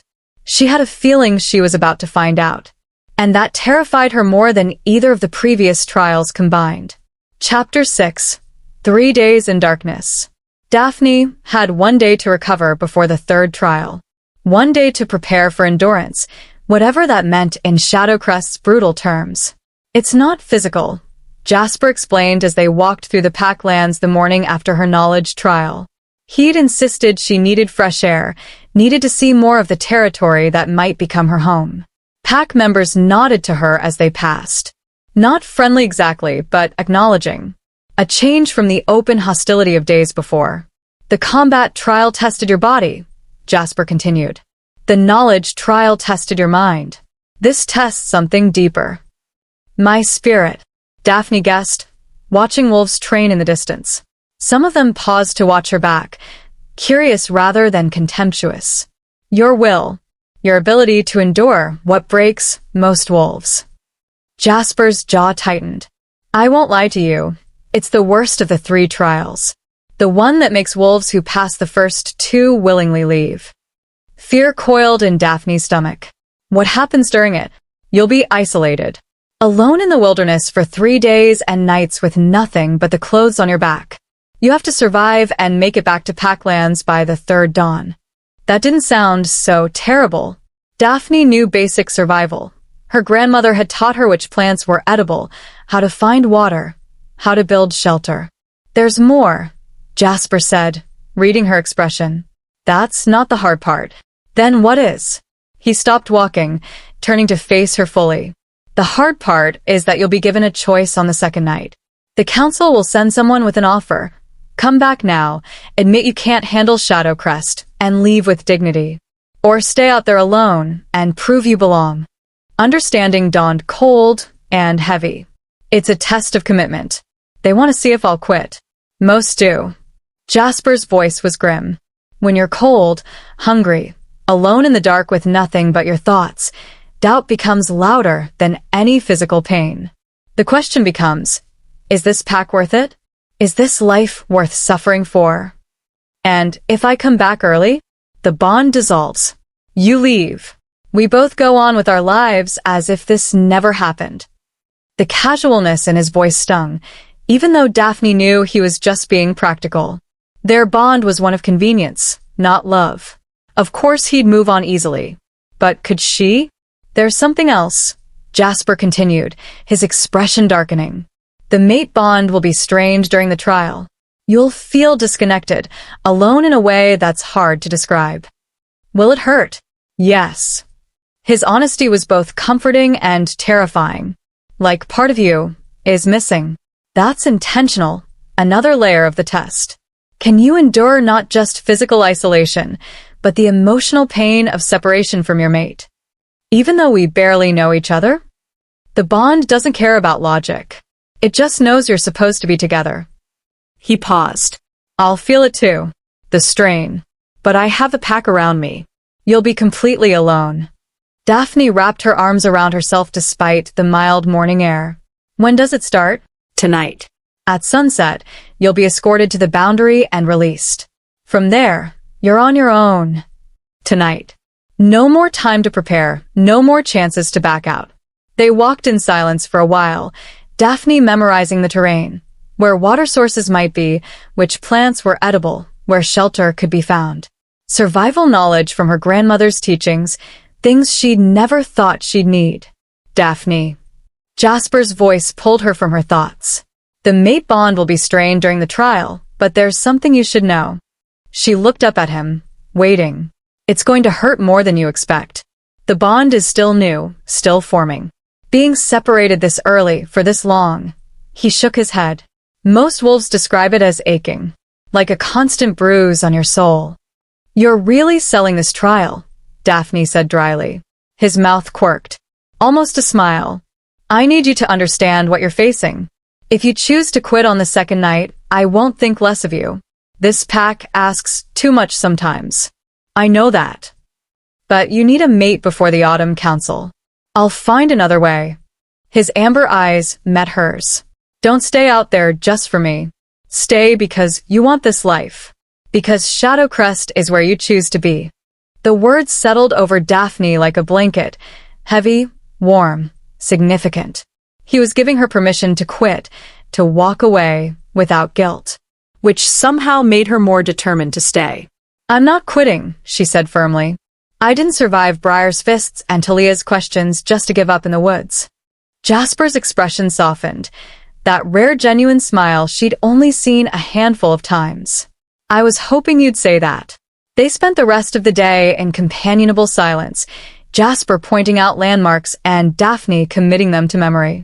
When evening came, the entire pack gathered at the boundary to watch her departure. Tradition, Jasper had explained. So everyone could witness the trial's beginning. Elder Gareth stepped forward with the formal words. Daphne Crow, you face the third trial. Endurance. 3 days alone in the wilderness. Return by the third dawn and claim your place among us. Fail, and you leave Shadowcrest forever. He paused, his scarred face almost sympathetic. May the moon goddess guide your path.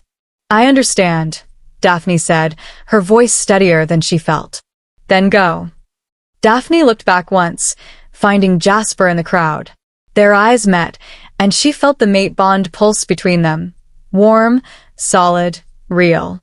Then she turned and walked into the wilderness alone. Day 1. The first day was almost manageable. Daphne found a stream within an hour, following deer trails through the dense forest. She drank deeply, knowing hydration was critical. Then she focused on shelter, finding a rocky overhang that would protect her from wind and rain. She gathered pine boughs for insulation, built a small fire using techniques her father had taught her before he died, friction method with dry wood and tinder. The physical tasks kept her mind occupied, keeping the creeping loneliness at bay. But as darkness fell and the forest came alive with night sounds, isolation set in. Daphne sat by her fire, arms wrapped around her knees, and felt the mate bond aching in her chest. Not painful yet, just a dull throb, like a bruise beginning to form. She could feel Jasper's presence dimly, miles away. The distance hurt more than she'd expected. They barely knew each other. This was a practical arrangement, nothing more. So, why did separation feel like losing something precious? She tried to sleep but managed only fitful dozing, jerking awake at every crack of branches, every distant howl. Not Shadowcrest wolves, something wilder, more dangerous. The neutral territory held threats pack wolves didn't face. Dawn came as a relief. Day 2. Hunger gnawed at Daphne's belly. She'd found berries, testing each carefully against her knowledge of poisonous plants. She managed to catch a fish in the stream using a makeshift spear, not enough food, but enough to keep functioning. The mate bond ached worse now. A constant pull back toward Shadowcrest, back toward Jasper. Her chest felt tight, her breathing slightly labored, like she couldn't quite get enough air. Was Jasper feeling this too? The isolation was worse than hunger, worse than cold or fatigue. Humans, even werewolves, were pack animals. Being alone went against every instinct, every need for connection and community. Daphne talked to herself just to hear a voice. Sang songs her grandmother had taught her. Anything to fill the oppressive silence. As evening approached, she saw them. 2 wolves on the ridge above her shelter. Not attacking, just watching. Shadowcrest wolves, she realized. Observers making sure she didn't die out here, but not interfering. Knowing they were there made the loneliness worse somehow. So close but unreachable. Night fell. Daphne huddled by her fire, shivering despite the flames. The temperature had dropped sharply, and her inadequate clothing provided little protection. Then she heard footsteps. A figure emerged from the darkness, Talia, carrying a pack and wearing a sympathetic expression that looked alien on her sharp features. Daphne, Talia said softly, settling near the fire. I've come to offer you a choice. Here it was. The moment Jasper had warned her about. You've proven yourself, Talia continued, her voice almost kind. 2 trials passed. 2 days alone out here. No one questions your courage anymore. You can come back now, leave Shadowcrest with honor. Find a pack that won't demand so much from you. She opened the pack, revealing food, water, and warm clothes. Or you can take these supplies and stay until dawn tomorrow. No one needs to know I helped you. We'll say you endured on your own. The temptation was crushing. Food. Warmth. An end to this nightmare. But Daphne heard the trap beneath the kindness. Taking the supplies would be cheating. Accepting help meant failing the trial just as surely as quitting early. Why are you really here? Daphne asked, her voice rough from disuse. Talia's mask slipped, revealing the venom beneath. Because I want you to fail. Because you don't deserve my Alpha. Don't deserve Shadowcrest. She leaned forward, eyes glittering in the firelight. But I'm also practical. You've impressed people. If you pass this trial, you'll have influence. Power. So you're offering me an out that benefits us both, Daphne said quietly. I leave with dignity. You get rid of me. Exactly. And Jasper finds a proper mate. Someone strong. Someone worthy. Talia's voice turned sharp. Like my daughter. Your daughter isn't the one he chose. He chose wrong. Daphne met Talia's eyes across the fire. Every part of her body screamed for the food, the warmth, the end to this suffering. I'm not quitting, she said. Talia's expression hardened. You're shivering so hard you can barely speak. You haven't eaten a real meal in 2 days. The mate bond is tearing you apart from the inside. Pride will kill you out here, girl. Then I'll die proud. Daphne stood on shaking legs. Take your supplies and your false sympathy and leave. I'm staying until the third dawn. For a long moment, Talia stared at her. Then she laughed, sharp and bitter. You're either the bravest wolf I've ever met or the most foolish. She shouldered her pack. I suppose we'll find out which by morning. She disappeared into the darkness, leaving Daphne alone again. The night stretched endlessly. Daphne's fire burned low. She gathered more wood with numb fingers, fed the flames, and tried not to think about warm beds and hot food and Jasper's solid presence. The mate bond screamed now, actual pain radiating through her chest, like someone had reached inside and was slowly pulling her heart out. Was Jasper feeling this too? Did he lie awake in the pack house, hurting the same way? Did it matter if he was? Daphne wrapped her arms around herself and endured. Day 3, dawn. Daphne wasn't sure she'd actually slept or just passed in and out of consciousness. Gray light filtered through the trees, and for a moment, she couldn't remember where she was. Then it hit her, the third dawn. She'd made it. Now, she just had to get back to Packlands. Standing took 3 attempts. Her body had decided overnight that moving was optional, and it took every ounce of will to force herself upright. She stamped out the remains of her fire and began the journey back. Her sense of direction was usually good, but exhaustion and hunger made everything hazy. The mate bond helped. That aching pull toward Jasper was a compass pointing home. Home. When had she started thinking of Shadowcrest as home? The sun climbed higher. Daphne stumbled over roots, caught herself on trees, kept moving. 1 foot forward, then the other. Again and again. She lost track of time, lost track of everything except the need to keep moving. Then she heard them. Voices.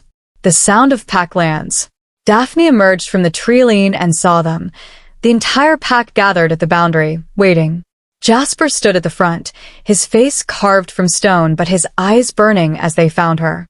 She'd made it. Daphne took 3 more steps onto pack territory, and her legs finally gave out. Strong arms caught her. Jasper, somehow there instantly. I've got you, he murmured against her hair. You made it. You're home. Elder Gareth's voice boomed over the crowd. Daphne Crow has endured 3 days alone and returned at the third dawn. She has passed the final trial. He paused, and when he spoke again, there was genuine warmth in his voice. Welcome to Shadowcrest, Daphne Thornmore. Welcome home. Thornmore, not Crow. Her mate's name, officially hers now. The pack erupted in howls, the traditional celebration for a new member. Not all the voices were enthusiastic, but enough were genuine that tears stung Daphne's eyes. You did it, Jasper said, holding her upright. I wasn't sure, I hoped, but I wasn't certain you'd last. Not quitting is kind of my thing now, Daphne managed, her voice breaking. He laughed. Actually laughed, the sound rumbling through his chest where she was pressed against him. Yeah. I noticed. Mira appeared with blankets and soup. Briar pushed through the crowd, and Daphne tensed, but the warrior's expression wasn't hostile. You're tougher than you look, little runt, Briar said, holding out her hand. Anyone who endures 3 days alone and walks back on their own feet has earned respect. Welcome to the pack. Daphne stared at the offered hand for a moment, then took it. Briar's grip was firm but not crushing. Thank you, Daphne whispered. More pack members came forward, introducing themselves, offering congratulations. Some grudging but present. Even Talia approached, her expression sour but resigned. You passed, Talia said stiffly. That makes you pack. I won't forget my opposition to you, but I won't undermine you either. That's not our way. It wasn't friendship, but it was acceptance. Daphne would take it. The celebration began as the pack led her back to the settlement. Food was being prepared, fires lit for the welcoming feast. Daphne walked on shaking legs, supported by Jasper, and let herself feel it, relief, triumph, and the overwhelming sense of finally belonging somewhere. She'd fought for this, bled for it. endured isolation and pain and doubt. And she'd won. But as the day wore on and Daphne regained her strength, she couldn't shake a nagging feeling. The trials were over, yes. She'd been accepted into Shadowcrest. But real life was just beginning. And something in the way some pack members watched her, not hostile, but calculating, told her that passing the trials was only the first test.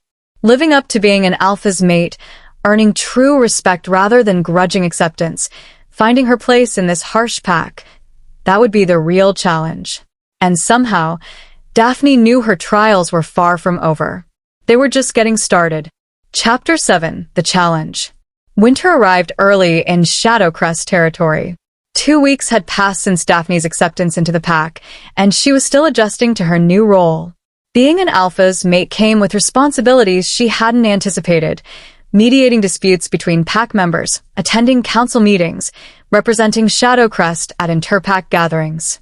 It was exhausting and exhilarating in equal measure.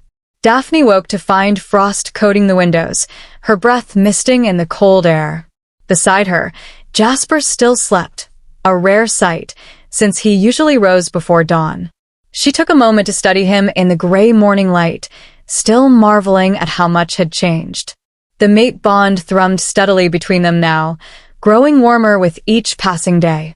Not the explosive, fated mate connection of legends, but something they were building together through countless small moments, shared meals, late-night conversations, his hand finding hers during pack meetings, her learning to read his silences. It wasn't love yet, but it was becoming something real. Jasper's eyes opened, amber and alert immediately. "You're staring." "You're starable," Daphne countered, making him huff a laugh. "That's still not a word." "It is now." She stretched, wincing at the soreness in her shoulders. Yesterday's training with Briar had been brutal. The warrior had taken Daphne on as a personal project, determined to make her at least marginally competent in combat. "How are the ribs?" Jasper asked, sitting up. "Only moderately screaming." Daphne had discovered that while she'd never be a warrior like Briar, she could learn to defend herself adequately. More importantly, the regular training had built muscle and stamina she'd never possessed in Moonvale. A sharp knock interrupted their morning routine. Jasper frowned. Visitors this early usually meant trouble. "Enter," he called. Elder Gareth pushed through the door, his expression grim. "We have a situation. Council meeting in 10 minutes. "What kind of situation?" Darien was already moving, pulling on clothes with practiced efficiency. "The kind with teeth." Gareth's eyes flicked to Daphne. "You should come too. This concerns you directly." Dread coiled in Daphne's stomach as she dressed quickly. Situations that concerned her specifically were never good. The council chamber was tense when they arrived. All 5 members present, plus Briar and several senior pack members. Everyone looked worried. Alpha Jasper. Daphne. Talia began without preamble, which was never a good sign. "We've received a formal challenge." Daphne felt Jasper go still beside her. "From who?" "Alpha Malachi, Iron Fong of Bloodridge Pack." Gareth slid a sealed letter across the table, the wax stamp broken. "He's invoking the ancient rite of contest." Jasper's face went stone cold as he read the letter. His jaw clenched, the only sign of emotion. "This is ridiculous," he said finally. "The rite of contest hasn't been invoked in 50 years. "What is it?" Daphne asked, looking between the council members, her heart already sinking. "What's the rite of contest?" Rowan, the pack's finance keeper, spoke up. "Ancient pack law. If an alpha takes a mate from outside the pack, any unmated alpha from a neighboring territory can challenge the bond within the first month. They fight for the right to claim the outsider mate." Daphne's blood ran cold. "Challenge the bond? You mean he wants to fight Jasper for you?" Briar said bluntly. "Winner takes the mate. It's barbaric, but it's legal under the old laws." "I don't get a say in this?" Anger sparked through Daphne's fear. "I'm just property to be won?" "According to the old laws, yes," Talia said, and there was something almost sympathetic in her expression for once. "The rite of contest comes from a time when alliances were forged through forced matings. It's outdated, but it's still technically enforceable. Jasper slammed his fist on the table, making everyone jump. I won't honor this. Malachi can take his challenge, and if you refuse, Shadowcrest is labeled Oathbreakers, Gareth interrupted firmly. Every pack in the region will have grounds to declare us outcast. We'll lose all trading rights, all treaties, all protection under interpack law. So we're trapped, Daphne said quietly. Yes. Gareth met her eyes with genuine regret. I'm sorry, Daphne, but Jasper will have to fight. Daphne's mind raced. She'd heard of Alpha Malachi. Bloodridge Pack was known for its brutality, and Malachi himself had a reputation for cruelty that made even Shadowcrest's wolves uncomfortable. When Jasper asked, his voice deadly calm in that way that meant he was barely controlling his rage. 3 days from now. Neutral territory, witnessed by representatives from all neighboring packs. Gareth paused, his scarred face grave. It's to the death, Jasper. Or until one alpha yields. Malachi won't yield. Neither will you. The words hung heavy in the air. There's more, Talia said slowly, studying the letter. According to the terms Malachi set, if he wins, he only claims Daphne. Shadowcrest remains yours. That's unusual. Typically the right of contest includes territorial claims. Something cold slithered down Daphne's spine. Why would he want me specifically? He doesn't even know me. Because you're the weak point, Isla, the territory manager, said matter-of-factly. You're an outsider, a former runt, and you've only been in Shadowcrest 2 weeks. Malachi sees you as an easy target. Humiliate Jasper by taking his mate, weakening his standing among the packs. It's a power play. And a smart one, Jasper agreed grimly. If I lose you, I look weak. Other alphas will start circling, looking for more vulnerabilities. Daphne felt sick. She'd become a liability, exactly what she'd feared. Her presence was putting Jasper and the entire pack at risk. There has to be another way, she said desperately. What if I dissolve the bond myself? Voluntarily. No. Jasper's response was immediate and sharp. Absolutely not. But if it would protect. I said no. He turned to face her fully, his expression fierce. You fought too hard to be here. I'm not letting you sacrifice yourself because some brute thinks he can intimidate us. The right of contest allows for a champion. Soren, the weapons master, spoke up for the first time. His quiet voice carried weight. Jasper doesn't have to fight personally. He can name someone to fight in his place. Who would be strong enough? Briar asked, though her tone suggested she already knew the answer. Malachi is massive, 7 feet of pure muscle. He outweighs most of us by 70 pounds, and he's a vicious fighter. Dirty tactics, no honor. I'll fight him myself, Jasper said flatly. No one else risks their life for my mate.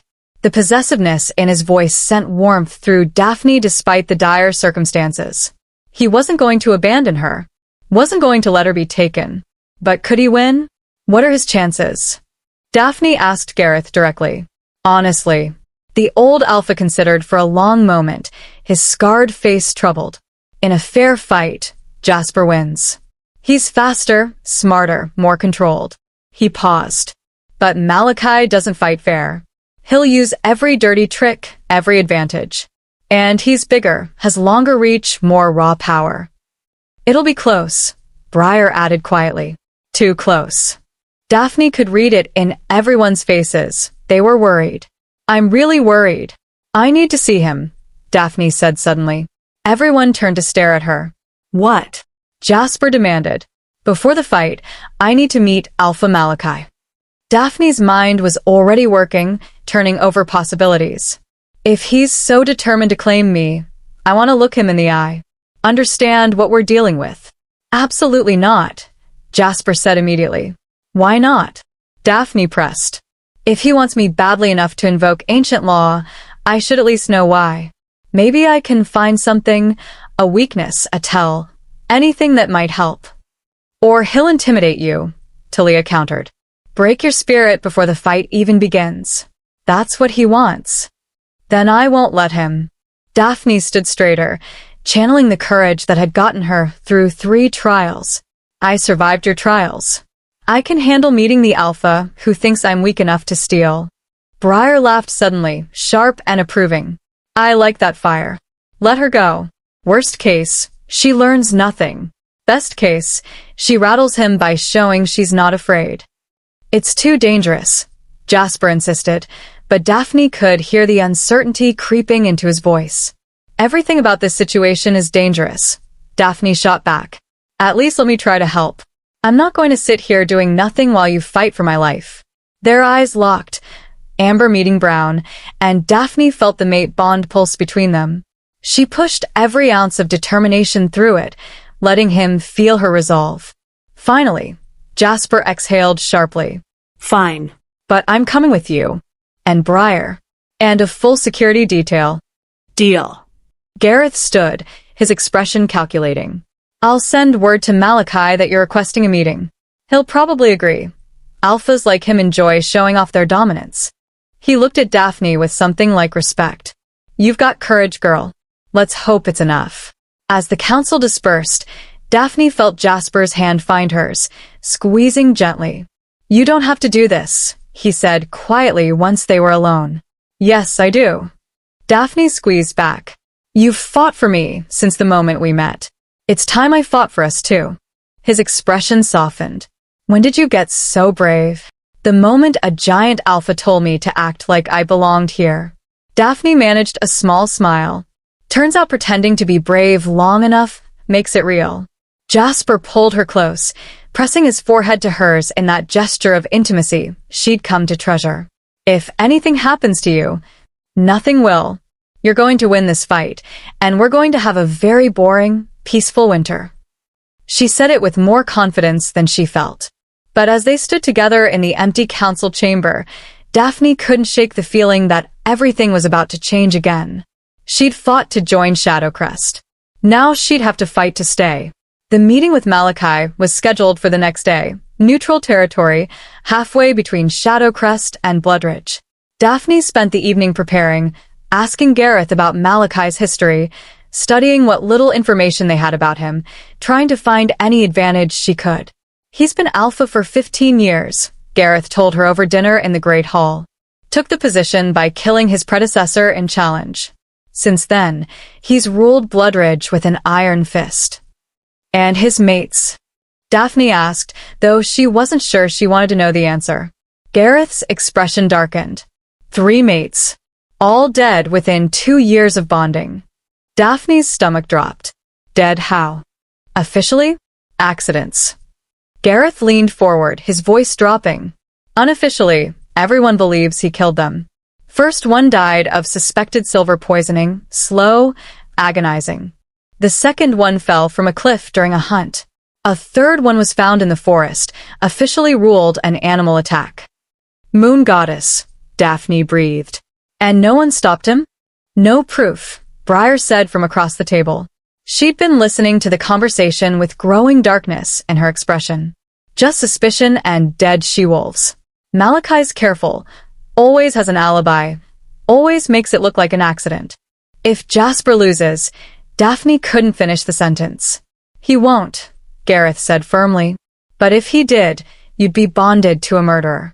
A brute who sees mates as possessions to be used and discarded. Daphne felt cold all over. There are ways out, aren't there? Ways to escape before the bond fully forms. We could help you disappear, Briar said quietly. Give you a new identity, get you far from here, but you'd be running for the rest of your life. I won't run, Daphne said, her voice harder than she'd intended. And I won't let Jasper fight alone, even if I can't be in the arena with him. That night, Daphne lay awake beside Jasper, listening to his steady breathing and trying not to think about all the ways this could go wrong. Can't sleep? Jasper's voice rumbled in the darkness. Too much thinking. He rolled to face her, his eyes gleaming in the moonlight filtering through the window.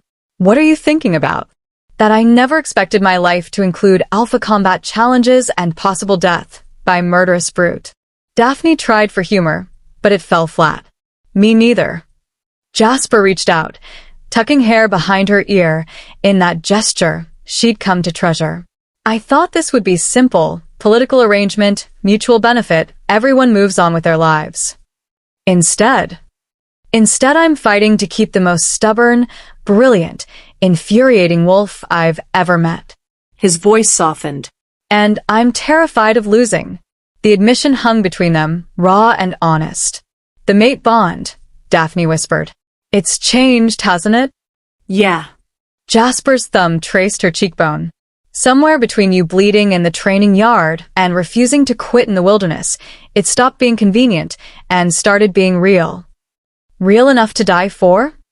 Real enough to kill for. His eyes hardened with promise. Malachi won't take you. I won't let him. Daphne believed him. But she also knew that confidence didn't guarantee victory. Promise me something, she said. Anything. If something goes wrong, if somehow Malachi wins, promise me you'll let me go. Don't do anything stupid trying to get me back. Protect Shadowcrest first. No. Jasper. No, he repeated firmly. I'm not promising that. If he takes you, I'll burn Bloodridge to the ground and salt the earth. That's my promise. It should have scared her, the violence in his voice, the absolute certainty. Instead, it made her feel safer than she'd ever felt in her life. Okay, she whispered. Then I promise you something. I won't go easily. If Malachi wins, he'll have to drag me away kicking and screaming. And I'll make his life hell every single day until you come for me. Jasper's laugh was rough with emotion. That's my girl. Your girl? Daphne repeated, testing the words. Yeah. He kissed her then, deep and desperate and full of everything they hadn't said yet. I think you are. Daphne kissed him back, pouring her fear and hope and determination into it. Tomorrow she'd face the monster who wanted to steal her life. But tonight, she was exactly where she belonged. In the arms of an alpha who'd chosen her when no one else would, building something real from a bond that had started as pure convenience. And she'd be damned if she let anyone take that away. Chapter 8. Facing the Devil. The neutral ground was a clearing in the forest, marked by ancient standing stones that predated any pack's memory. Daphne arrived with Jasper, Briar, and 6 of Shadowcrest's most trusted warriors just after dawn. The air was crisp with early winter cold, her breath misting as she stepped from the vehicle. The standing stones loomed like silent judges, moss-covered and ancient, witnesses to countless challenges and agreements over centuries. Alpha Malachi was already there. He stood in the center of the clearing, and Daphne's breath caught despite herself. She'd thought Jasper was large, but Malachi dwarfed him. 7 feet of pure muscle, with shoulders so broad they seemed to block out the pale morning sun. His face was all harsh angles and old scars, one running from his temple to his jaw, another bisecting his lip. His eyes were pale blue, cold and calculating as they fixed on her, like winter given form and malice. So this is the prize, Malachi said, his voice a rumble like distant thunder.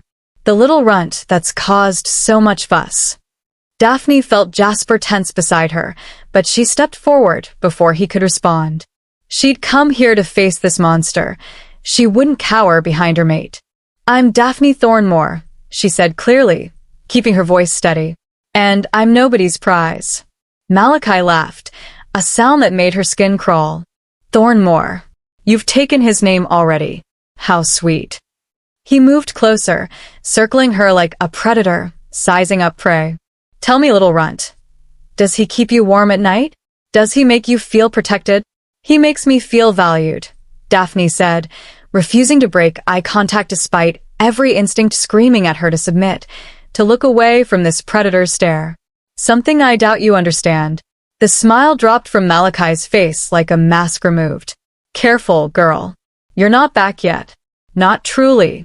And disrespect to an alpha has consequences.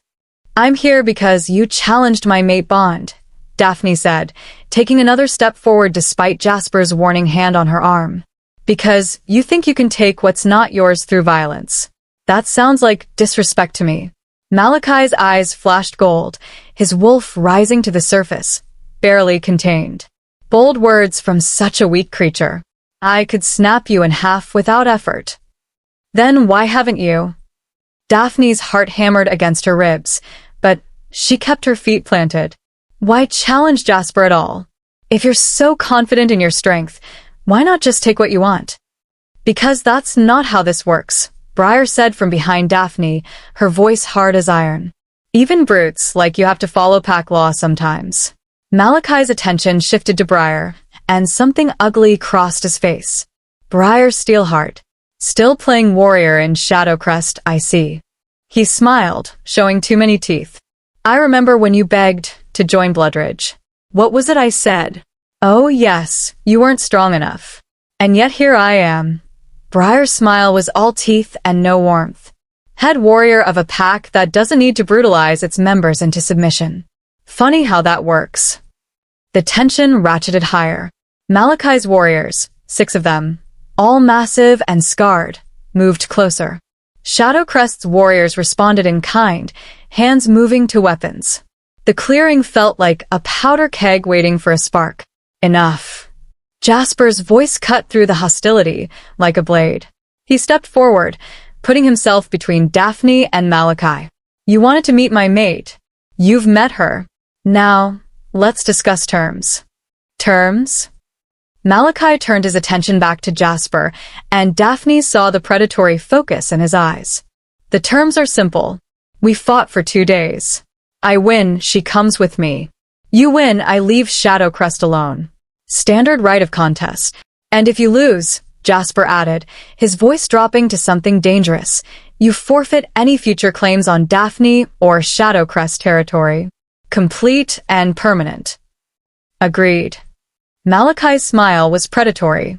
Though I won't lose. I haven't lost a challenge in 15 years. There's a first time for everything, Daphne said quietly. Malachi looked at her again, really looked at her this time. Daphne felt his gaze like ice water, searching for weakness, for fear, for any crack in her armor. She forced herself to stand tall, to meet his eyes without flinching, to show him nothing but defiance. You've got spirit, Malachi said finally, and there was something appreciative in his voice that made her stomach turn. I'll enjoy breaking it. You'll never get the chance, Jasper growled, moving to stand beside Daphne. The mate bond flared between them, hot and protective. We'll see. Malachi gestured to his warriors. 2 days, Thornmore. Don't be late. I'd hate for you to forfeit by cowardice. He shifted then, a massive gray wolf with eyes like winter, and his pack followed suit. They disappeared into the forest within seconds, leaving Shadowcrest alone in the clearing. Daphne's legs nearly gave out. She'd held herself together through sheer willpower, but now that Malachi was gone, fear crashed over her in waves. You okay? Briar asked, steadying her with a hand on her shoulder. I just stared down a serial killer and lived. Daphne's voice shook slightly. I'm processing. You did more than stare him down, one of the warriors said, Finnick, a young male she'd trained with recently. You challenged him. Nobody challenges Malachi. She's either the bravest or craziest wolf I've ever met, another warrior added with something like admiration. Both, Briar said firmly. Definitely both. Jasper pulled Daphne close, and she felt him trembling slightly. Don't ever do that again. When you stepped toward him, I thought. I had to show him I'm not afraid. You should be afraid. He's killed 3 mates, Daphne. 3. Jasper's voice was rough with emotion. If he'd even touched you. He didn't. And he won't. Daphne pulled back enough to look up at him. But I learned something. What? He's arrogant. Overconfident. He thinks winning is inevitable. Daphne's mind raced, replaying every moment of the encounter. He barely looked at you, Jasper. All his attention was on me, on proving how dominant he is, how inevitable his victory is. That's just posturing, Briar said, but she sounded thoughtful. Maybe, Daphne agreed. Or maybe it's a genuine blind spot. He's so confident in his physical superiority that he doesn't consider strategy. He fights like a battering ram. Overwhelming force, no finesse. You got all that in 10 minutes? Finnick asked, impressed. I got it from the way he moved, the way he talked, the way he dismissed everything that wasn't direct confrontation. Daphne looked at Jasper. He's strong, yes, but he's also predictable. Jasper's expression shifted from worry to calculation. If he fights the way you think he does, you can use it against him, Daphne finished.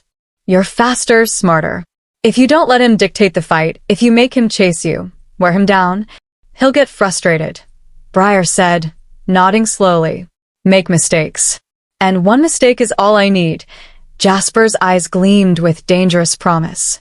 They returned to Shadowcrest immediately, and Jasper threw himself into training with single-minded focus. Briar drilled him relentlessly, focusing on speed and evasion rather than direct confrontation, teaching him to use Malachi's size against him.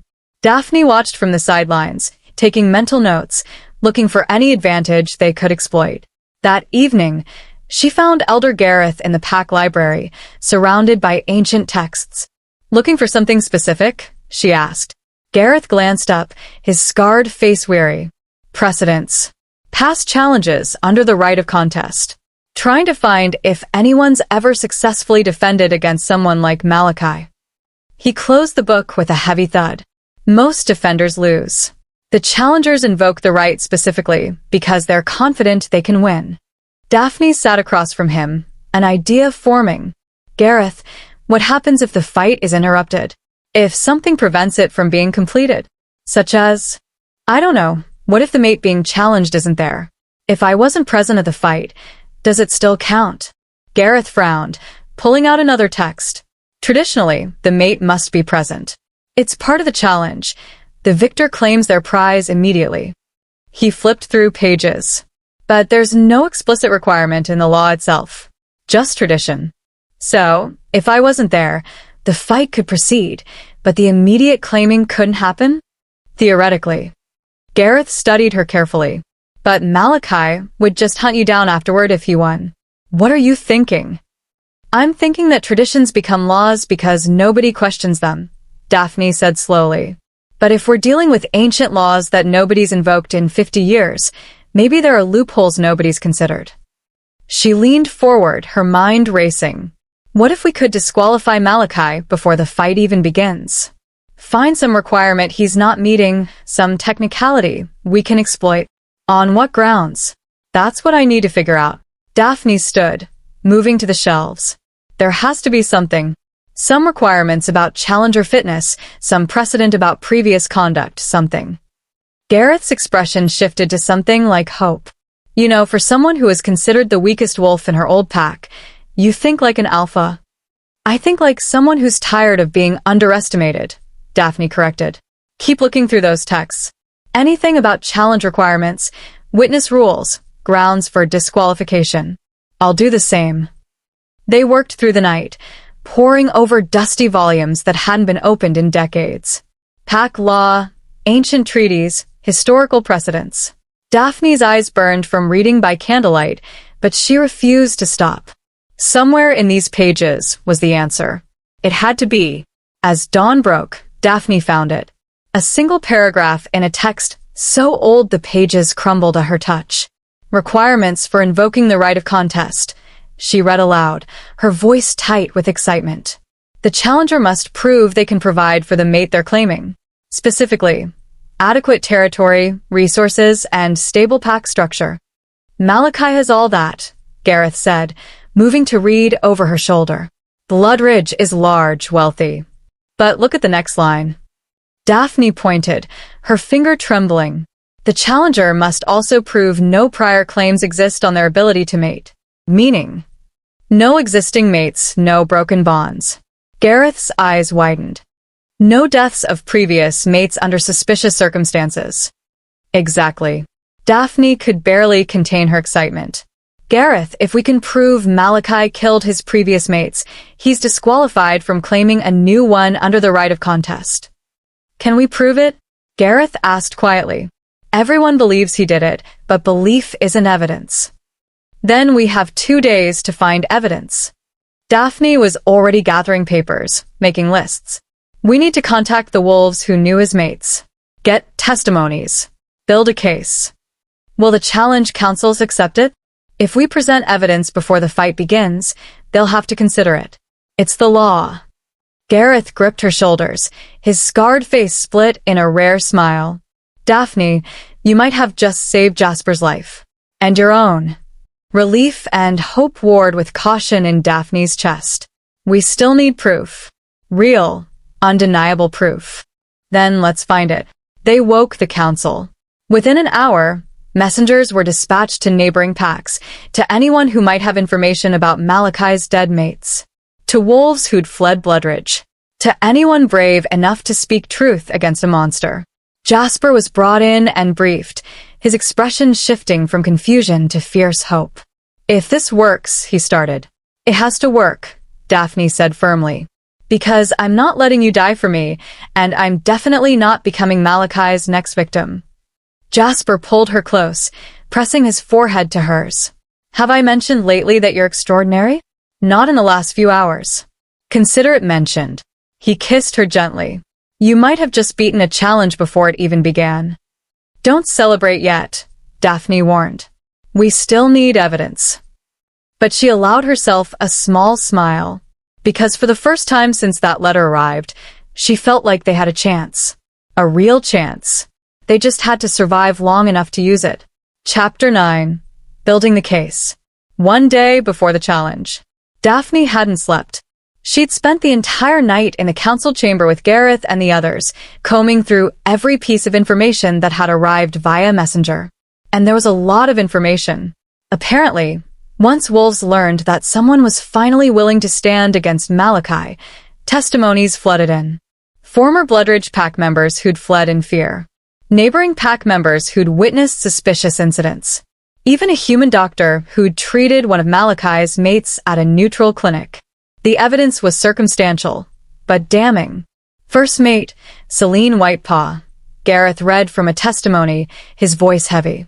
Healer's report from a former Bloodridge wolf named Elena states that Celine showed symptoms consistent with silver poisoning in the weeks before her death. Tremors, fever, organ failure. The official cause of death was recorded as food poisoning. He set down that testimony and picked up another. Second mate, Lyra Moonwhisper.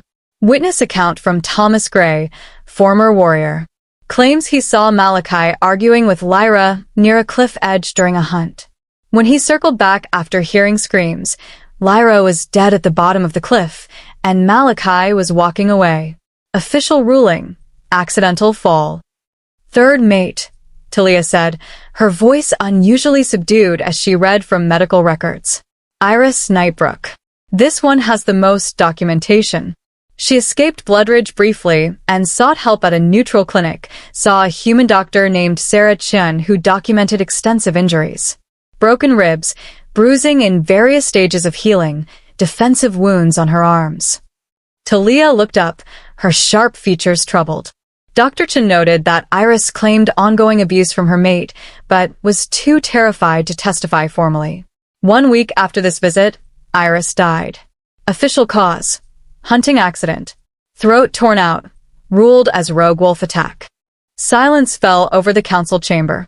Moon goddess, Isla whispered. 3 mates. 3 suspicious deaths. All within 2 years of bonding. It's a pattern, Daphne said, her voice tight with anger and determination. Not proof of murder in any single case, but together, it establishes that Malachi is a clear and present danger to any mate he claims. Rowan shuffled through financial documents. I also found something interesting. After each mate's death, Malachi received substantial inheritance, transfers, property, resources that had belonged to the mates' families. He profited from every death. Motive, Jasper said darkly. He'd been standing by the window, silent until now. He claims mates from wealthy families, kills them before they can produce heirs, and takes everything. Can we prove that? Daphne asked. The financial records are clear, Rowan confirmed. Whether the council will consider it relevant is another question. We have 3 witness testimonies, Gareth said, counting on his fingers. A healer's report, a warrior's eyewitness account, and human medical documentation. plus financial records showing motive. It's not a murder conviction, but it's enough to establish that Malachi poses a lethal threat to potential mates, Daphne finished. Which means he doesn't meet the requirements for invoking the right of contest. She looked around the room at the council members. Even Talia looked grudgingly impressed. Will Elder Moira accept this evidence? Daphne asked. Elder Moira was the oldest living Alpha in the region, retired but still consulted on matters of ancient pack law. She would preside over the challenge as neutral arbiter. She'll have to hear it, Gareth said. The law is clear. If a challenger's fitness is questioned before combat begins, evidence must be presented to neutral arbiters. And if she rules in our favor? Jasper asked. Then Malachi is disqualified from claiming you under the right of contest, Gareth said to Daphne. The challenge is avoided. Hope bloomed in Daphne's chest, but she forced herself to stay cautious. And if she rules against us? If she says the evidence isn't sufficient? Then the fight proceeds as planned, Gareth said quietly. And may the moon goddess grant Jasper victory. Daphne stood, moving to the window where Jasper stood. The sun was rising over Shadowcrest, painting the mountains in shades of gold and amber. Wolves were already beginning their morning routines, training, working, living. Her pack, her home, worth fighting for. We present the evidence, she said firmly. Today, before the challenge. We hit Malachi with this before he even sets foot in that arena. He'll be furious, Talia warned. Even if we disqualify him from the right of contest, he could invoke a standard territorial challenge out of spite. Let him, Jasper said, his voice hard. I'll fight him either way if I have to. But at least it won't be for Daphne. Regular challenges don't include mate claiming. Small comfort if you die, Briar muttered from the doorway. She'd been listening to the entire discussion. I'm not going to die, Jasper said with absolute certainty. Not when I have so much to live for. His eyes met Daphne's, and the mate bond pulsed warm between them. They spent the morning organizing the evidence, preparing their presentation. Messengers were sent to the Standing Stones with formal notice that Shadowcrest was invoking the right of inquiry, demanding the challenge council hear evidence of challenger unfitness before combat began. Malachi is going to see this as a personal attack, Gareth warned as they prepared to depart for the neutral grounds. It is a personal attack, Daphne said. We're calling him a murderer in front of every pack in the region. He'll want blood for that, Briar said. Even if we disqualify him from claiming you, he'll find another way to challenge Jasper.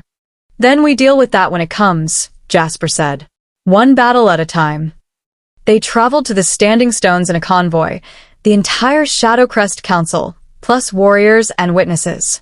Other packs were already arriving, representatives from every territory within 3 days' travel. The right of contest was rare enough that everyone wanted to witness it. The clearing was packed with wolves by the time they arrived. Daphne felt hundreds of eyes on her as she stepped from the vehicle, the outsider mate who'd caused so much chaos, the runt who'd somehow passed Shadowcrest's brutal trials. Malachi was already there, standing at the center of the clearing with his warriors. His pale eyes tracked Daphne across the distance, and his smile was all predator. Then Elder Moira arrived. She was ancient, white hair flowing past her shoulders, face lined with decades of wisdom and hard decisions. But her eyes were sharp as broken glass, missing nothing. Every wolf present straightened as she entered the clearing, showing respect to the eldest Alpha among them. Alpha Malachi. Alpha Jasper. Her voice, despite her age, carried clearly across the gathered wolves. You stand before the Standing Stones to settle a challenge under the ancient right of contest. We do, Elder, Malachi said, his voice confident. However, Moira continued, I've received notice that the challenger's fitness has been questioned. Shadowcrest invokes the right of inquiry. Malachi's expression darkened. This is absurd. I'm being accused by cowards who... You're being accused by law. Moira cut him off with an alpha command that made even Malachi fall silent. Ancient law that you yourself invoked. If you use the old ways to claim a mate, you must accept the old ways' scrutiny. She turned to Gareth. Present your evidence. Gareth stepped forward, and Daphne felt her heart hammering as he began. Elder Moira, honored alphas and witnesses, we present evidence that Alpha Malachi Ironfang is unfit to claim a mate under the right of contest. He held up the first testimony. Malachi has had 3 mates. All 3 died within 2 years of bonding. All 3 under circumstances officially ruled accidental. Murmurs rippled through the crowd. First mate, Celine Whitepaw. Gareth's voice carried clearly. Former healer Elena Brightwood testified that Celine showed symptoms consistent with silver poisoning before her death. Here is her sworn statement. He handed the document to Moira, who read it with methodical care. Second mate, Lyra Moonwhisper. Former warrior Thomas Gray witnessed an argument between Malachi and Lyra at a cliff edge minutes before her fatal fall. Here is his testimony. Another document passed to Moira. Third mate, Iris Nightbrook.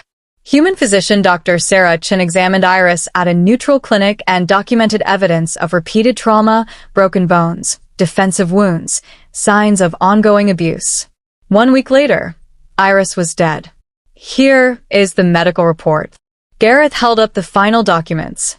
Additionally, financial records show that Malachi profited substantially from each mate's death, inheriting property and resources that should have passed to potential heirs. He turned to face Malachi directly. 3 mates. 3 suspicious deaths. 1 clear pattern. Alpha Malachi is not seeking a mate, he's seeking a victim. The clearing erupted in chaos. Malachi's roar cut through the noise. This is slander. Character assassination by disgruntled former pack members, and this is documentation, Moira said quietly, but her voice still carried. Witness testimonies, medical records, financial evidence. She looked at Malachi with eyes that had seen too much darkness in her long life. These allegations are serious, Alpha Malachi. They're lies. Are they? Moira held up the medical report. This doctor had no reason to lie. Iris came to her seeking help, showed extensive injuries, and then died 1 week later. That's a documented fact, not speculation. She looked at the other documents. Combined with 2 other suspicious deaths and financial gain from each, a pattern emerges that calls into question your fitness to claim another mate. So what? Malachi snarled, his control slipping. You're denying me the challenge? Based on accusations from wolves who fled my pack like cowards. I'm denying you the right of contest, Moira corrected firmly. The law you invoked requires challengers to prove they can provide safe harbor for the mates they claim. You have not proven this. In fact, evidence suggests the opposite. She raised her voice to address the entire clearing. Alpha Malachi Ironfang, your claim to Daphne Thornmore under the right of contest is hereby denied. You may not challenge her as a mate. Victory surged through Daphne, sweet and sharp. They'd done it. They'd actually. Fine, Malachi growled, his eyes burning with rage. Then I invoke a standard combat challenge. Not for the mate, for the territory. I challenge Jasper Thornmore for leadership of Shadowcrest Pack. No. The clearing erupted in chaos again, but Daphne heard nothing over the roaring in her ears. This was worse. So much worse. A territorial challenge was to the death. No yielding. No mercy. The winner took the entire pack. You can't, Talia protested, stepping forward. There are protocols, procedures for territorial challenges. I'm invoking my right as a neighboring alpha to challenge for territory I believe is being mismanaged, Malachi said, his voice cutting through the noise. Shadowcrest has grown too powerful under Thornmore's leadership. I declare it a threat to regional stability and invoke my right to challenge. That's a lie, Briar shouted. You just want revenge because your first plan failed. It's also legal, Elder Moira said reluctantly, and Daphne's heart sank. Territorial challenges can be invoked if the challenger can demonstrate reasonable cause. Malachi's claim of regional instability is thin, but it meets the minimum requirement. She looked at Jasper with something like pity. The challenge is valid, Alpha Jasper. Do you accept it? Jasper's hand found Daphne's, squeezing hard. Through the mate bond, She felt his rage and determination in equal measure. "I accept," he said. "Let's settle this now." "Combat proceeds immediately then," Moira announced. "Shift and fight. Victory through death or yield, though territorial challenges rarely end in yield." The crowd pulled back, forming a wide circle around the standing stones. This wasn't what anyone had come to see, but it was what they'd witness. Malachi was already stripping off his shirt, revealing a torso marked with scars and hard-earned muscle. Jasper did the same, and Daphne saw the difference between them. Malachi was larger, broader, built like a mountain. But Jasper was leaner, faster, and moved with controlled grace. "Remember what we talked about," Daphne said urgently, gripping Jasper's arm. "Don't let him control the fight. Use your speed. Wear him down." "I remember." Jasper cupped her face in his hands, his amber eyes intense. "I love you. I should have said it before, but I'm saying it now. I love you, Daphne." Tears stung her eyes. "I love you too. So you'd better win, because I'm not done with you yet." He kissed her, fierce and quick and full of promise. Then he moved to the center of the circle. Malachi was waiting, already shifted into his massive gray wolf. He was enormous in wolf form, all teeth and barely contained violence, easily the largest wolf Daphne had ever seen. Jasper shifted. His dark wolf was smaller but moved with liquid grace, amber eyes calculating as he circled his opponent. Elder Moira raised her hand. "Fight!" Malachi lunged. The battle was brutal from the first moment. Malachi fought exactly as Daphne had predicted, overwhelming force, trying to use size and strength to crush his opponent. His jaws snapped for Jasper's throat, his massive paws trying to pin and break. But Jasper danced away, teeth finding flesh but never staying still long enough for Malachi to grab him. He was a shadow, darting in to strike and darting out before Malachi could retaliate. Blood stained the ground within minutes. Daphne watched with her heart in her throat, nails digging into her palms. Every time Malachi's jaws snapped close to Jasper's throat, she felt the mate bond scream in terror. Every time Jasper's teeth found purchase, tearing flesh, she felt grim satisfaction. 5 minutes became 10, then 15. Malachi was tiring, his attacks growing sloppier, his breathing labored. He'd expected a quick victory, expected overwhelming force to crush opposition. But Jasper refused to be crushed. He bled from a dozen wounds but kept moving, kept striking, wearing down his larger opponent like water wearing stone. "Come on," Briar muttered beside Daphne. "Finish it. End this." As if hearing her, Jasper changed tactics. Instead of circling away from Malachi's next charge, he dove forward, under the larger wolf's guard. His teeth found the vulnerable underside of Malachi's throat and clamped down with crushing force. Malachi howled, a sound of rage and terror combined. He thrashed wildly, trying to shake Jasper off, but Jasper's jaws were locked tight, crushing windpipe and jugular. They rolled across the ground, a tangle of fur and blood and desperation. Then Malachi went still. Not dead, Daphne could see his sides still heaving. But defeated, unable to continue, knowing that one more second of pressure and Jasper would crush his throat completely. Jasper released him and stepped back, still in wolf form, watching to see if Malachi would rise for another attack. Malachi shifted back to human, one hand pressed to his bleeding throat. His face was a mask of rage and humiliation. "Yield," Elder Moira commanded. "Yield or die, Alpha Malachi." For a long moment, Daphne thought Malachi would choose death over humiliation. His pale eyes burned with hatred as they fixed on Jasper. Then, finally, he spat out the word, "Yield." The clearing erupted in howls, some celebrating, others simply acknowledging the victory. Jasper shifted back to human, swaying slightly from blood loss and exhaustion. Daphne ran to him, supporting his weight as he leaned on her. "You did it," she whispered. "You won." "We won," he corrected, his voice rough. "Your plan saved us before the fight even started. Everything after was just a cleanup." Elder Moira approached Malachi, who was being tended by his own pack members. Alpha Malachi, you challenged and lost. Under pack law, you forfeit your right to make any future claims against Shadowcrest or its alpha mate. Do you acknowledge this? I acknowledge it, Malachi ground out through clenched teeth. He looked at Daphne, and the hatred in his eyes made her step closer to Jasper. Enjoy your victory, Runt, Malachi said, his voice low and venomous. It won't last forever. That sounds like a threat, Jasper said quietly, his voice carrying a warning. It's a promise. Malachi stood despite his wounds, shrugging off the wolves trying to help him. Shadow Peak may have one today, but there are always more challenges. More threats. Your little mate might have been clever once, but cleverness runs out eventually. So does luck, Briar said, moving to stand beside Jasper and Daphne.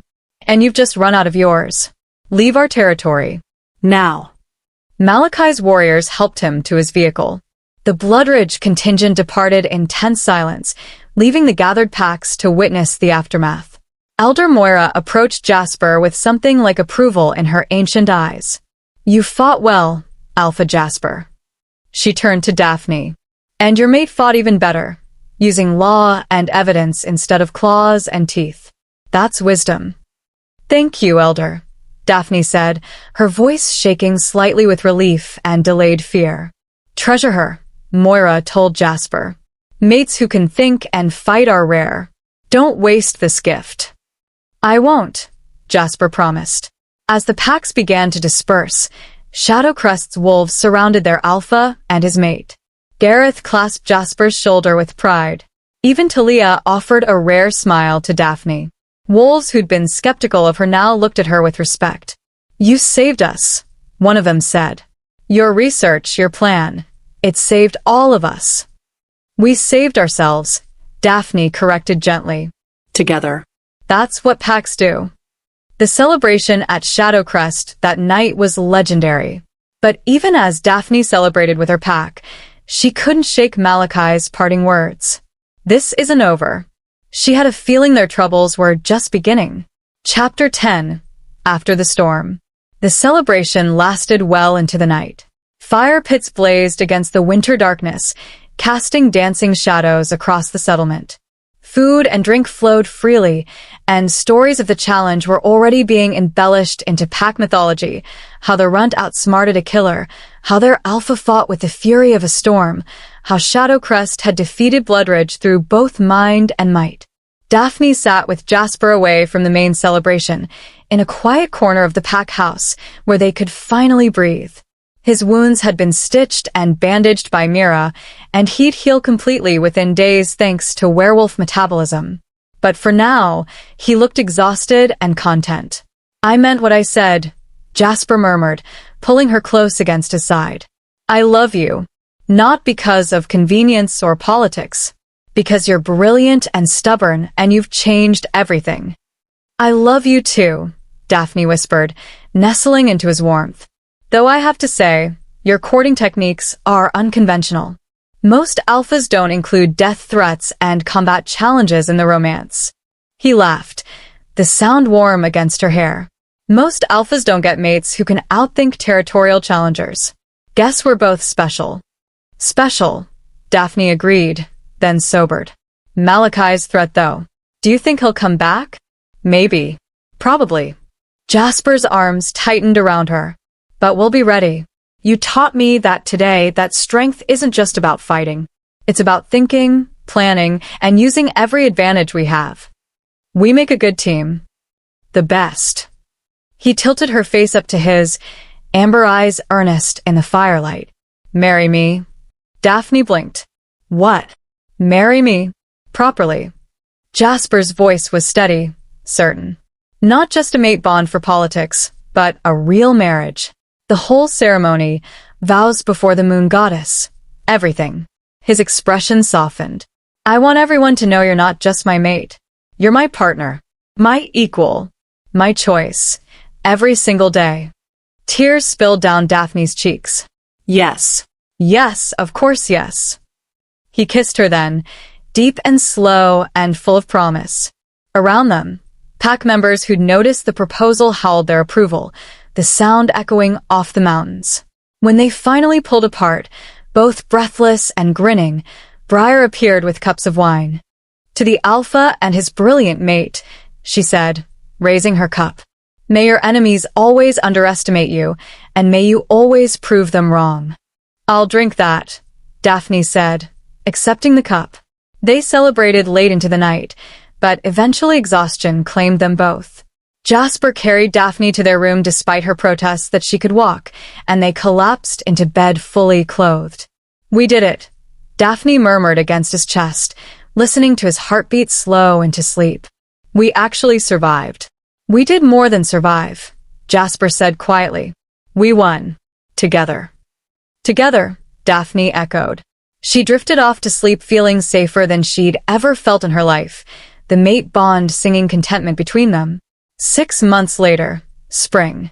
Spring came to Shadowcrest with warmth and new life. Daphne stood in the Great Hall, surveying the changes she'd helped implement. Maps covered one wall now, not just of Shadowcrest territory, but of all the neighboring packs, trade routes, alliance possibilities. She'd become the pack's unofficial diplomat, her ability to think strategically proving invaluable in negotiations. Turns out the runt who nobody wanted had a gift for building bridges between territories. "The Moonvale delegation will be here tomorrow," Jasper said, entering with papers in hand. "Council reports, trade agreements, the everyday business of running a pack. Alpha Declan is bringing a proposal for expanded trade agreements. And an apology, I hope," Daphne said, only half joking, "for how they treated their runt before she left." "You're not bitter at all," Jasper teased, coming to stand behind her and wrapping his arms around her waist. "Just realistic." But Daphne smiled. She'd written to Finnick regularly, maintaining that connection to her old life. The elderly healer had been overjoyed to hear about her victories, her marriage to Jasper, her new role in Shadowcrest. He'd even visited once, bringing herbs and news from Moonvale. The rest of that pack could think what they wanted. She'd found her real home. A knock at the door interrupted them. "Alpha, Luna." Briar entered, using Daphne's official title. She was followed by a young female Daphne had never seen before, small, nervous, with healing bruises on her face and arms. "This is Willow," Briar said formally. "She's seeking sanctuary." Daphne's diplomatic smile faded, replaced by immediate concern. She moved toward the girl, keeping her movements slow and non-threatening. "From where, Willow?" "Bloodridge." Willow's voice was barely a whisper. She couldn't have been more than 19. Alpha Malachi wanted to make me his mate. After you defeated him, he's been worse. More violent. I couldn't stay." Daphne's heart clenched. She crossed to Willow immediately, taking her trembling hands gently. "You're safe now. Shadowcrest grants you sanctuary. No one will force you into anything here." "But Alpha Malachi." Willow's eyes filled with tears. "He said he'd hunt me down. That no pack would protect me from him." "Malachi has no power here," Jasper said firmly, moving to stand beside Daphne. "You're under our protection now. Anyone who tries to take you by force will answer to all of Shadowcrest." Willow collapsed into tears, relief and fear and exhaustion all breaking through at once. Daphne held her, making soothing sounds while Briar went to fetch Mira. After Willow was settled in guest quarters with a healer tending her injuries, Daphne turned to Jasper with determination burning in her eyes. "We need to do something about Bloodridge," she said. "About alphas like Malachi who abuse their power." "I know." Jasper moved to the maps, studying them with new eyes. "But changing pack law across territories, that's a generational fight, Daphne." "Then let's start it." Daphne joined him at the maps, her mind already working. "We can't save everyone, but we can offer sanctuary to those who escape. Build a reputation as a pack that protects the vulnerable." She traced routes between territories. "Slowly, other packs will have to follow our example or lose wolves to us." Jasper looked at her with something like awe. "You want to change the entire pack system?" "I want to make sure no one else has to sit alone at a mating ceremony, feeling worthless and unwanted." Daphne met his eyes. "I want to make sure there are options for wolves who don't fit the traditional mold." "Is that crazy?" "Probably." Jasper wrapped his arms around her from behind, resting his chin on her shoulder as they both studied the maps. But it's the kind of crazy that changes the world. He pressed a kiss to her temple. Let's do it. Together. Together, Daphne agreed. Over the following weeks, more refugees arrived. Word spread that Shadowcrest offered sanctuary to wolves fleeing abuse, and they came, cautiously at first, then in growing numbers. Some from Bloodridge, others from packs with similar problems. Each one had a story. Each one was welcomed. The pack grew stronger not just through warriors, but through diversity. Healers who'd been undervalued. Thinkers who'd been dismissed. Wolves who didn't fit the traditional mold, but had so much to offer. Daphne found herself at the center of it all, coordinating arrivals, mediating disputes, helping newcomers find their place. She'd gone from invisible runt to Luna, who changed everything. One evening, as she worked late organizing housing for new arrivals, Jasper found her in the great hall surrounded by papers. "You need to rest," he said, though his voice held more affection than scolding. "I will. Just need to finish." Daphne. He took the papers from her hands gently. "It can wait until morning. Come to bed." She let him pull her away from the work, leaning into his solid warmth as they walked through the quiet pack house. "Do you ever regret it?" Jasper asked quietly. "Choosing this life? The challenges, the responsibility, the constant work." Daphne stopped, turning to face him fully. "Never. You gave me something no one else could." "What's that?" "A chance to matter. To use my mind, my skills, to actually make a difference." She cupped his scarred face in her hands. "I was dying slowly in Moonvale, invisible, unwanted, wasting away. You saw me when no one else did. Choose me when no one else would." "Best decision I ever made," Jasper murmured, leaning into her touch. "Even though you just needed a political mate? Especially because I thought that's all I needed." His amber eyes glowed in the dim hallway. "Turns out I needed so much more. I needed you." They kissed there in the hallway, the mate bond singing between them, fully formed now, strong and real and chosen every single day. When they finally made it to their room, Daphne looked out the window at Shadowcrest spread below. Fires burned in homes where families gathered. The training yards were quiet for once.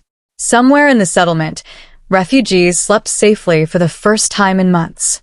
Her pack, her home, her purpose.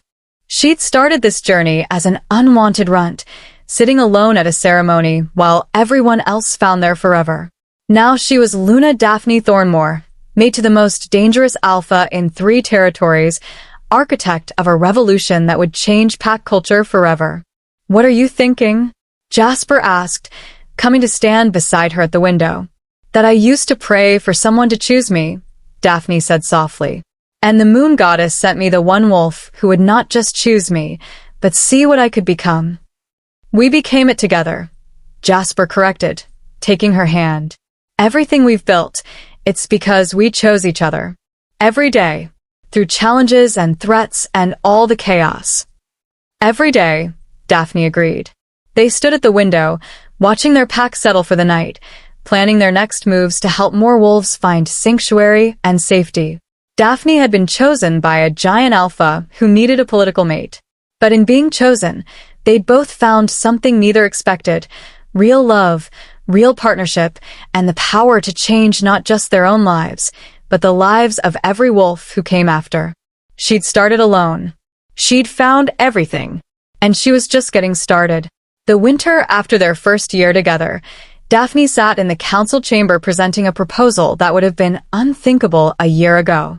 "A sanctuary network," she explained, pointing to the map where she'd marked multiple safe houses across territories.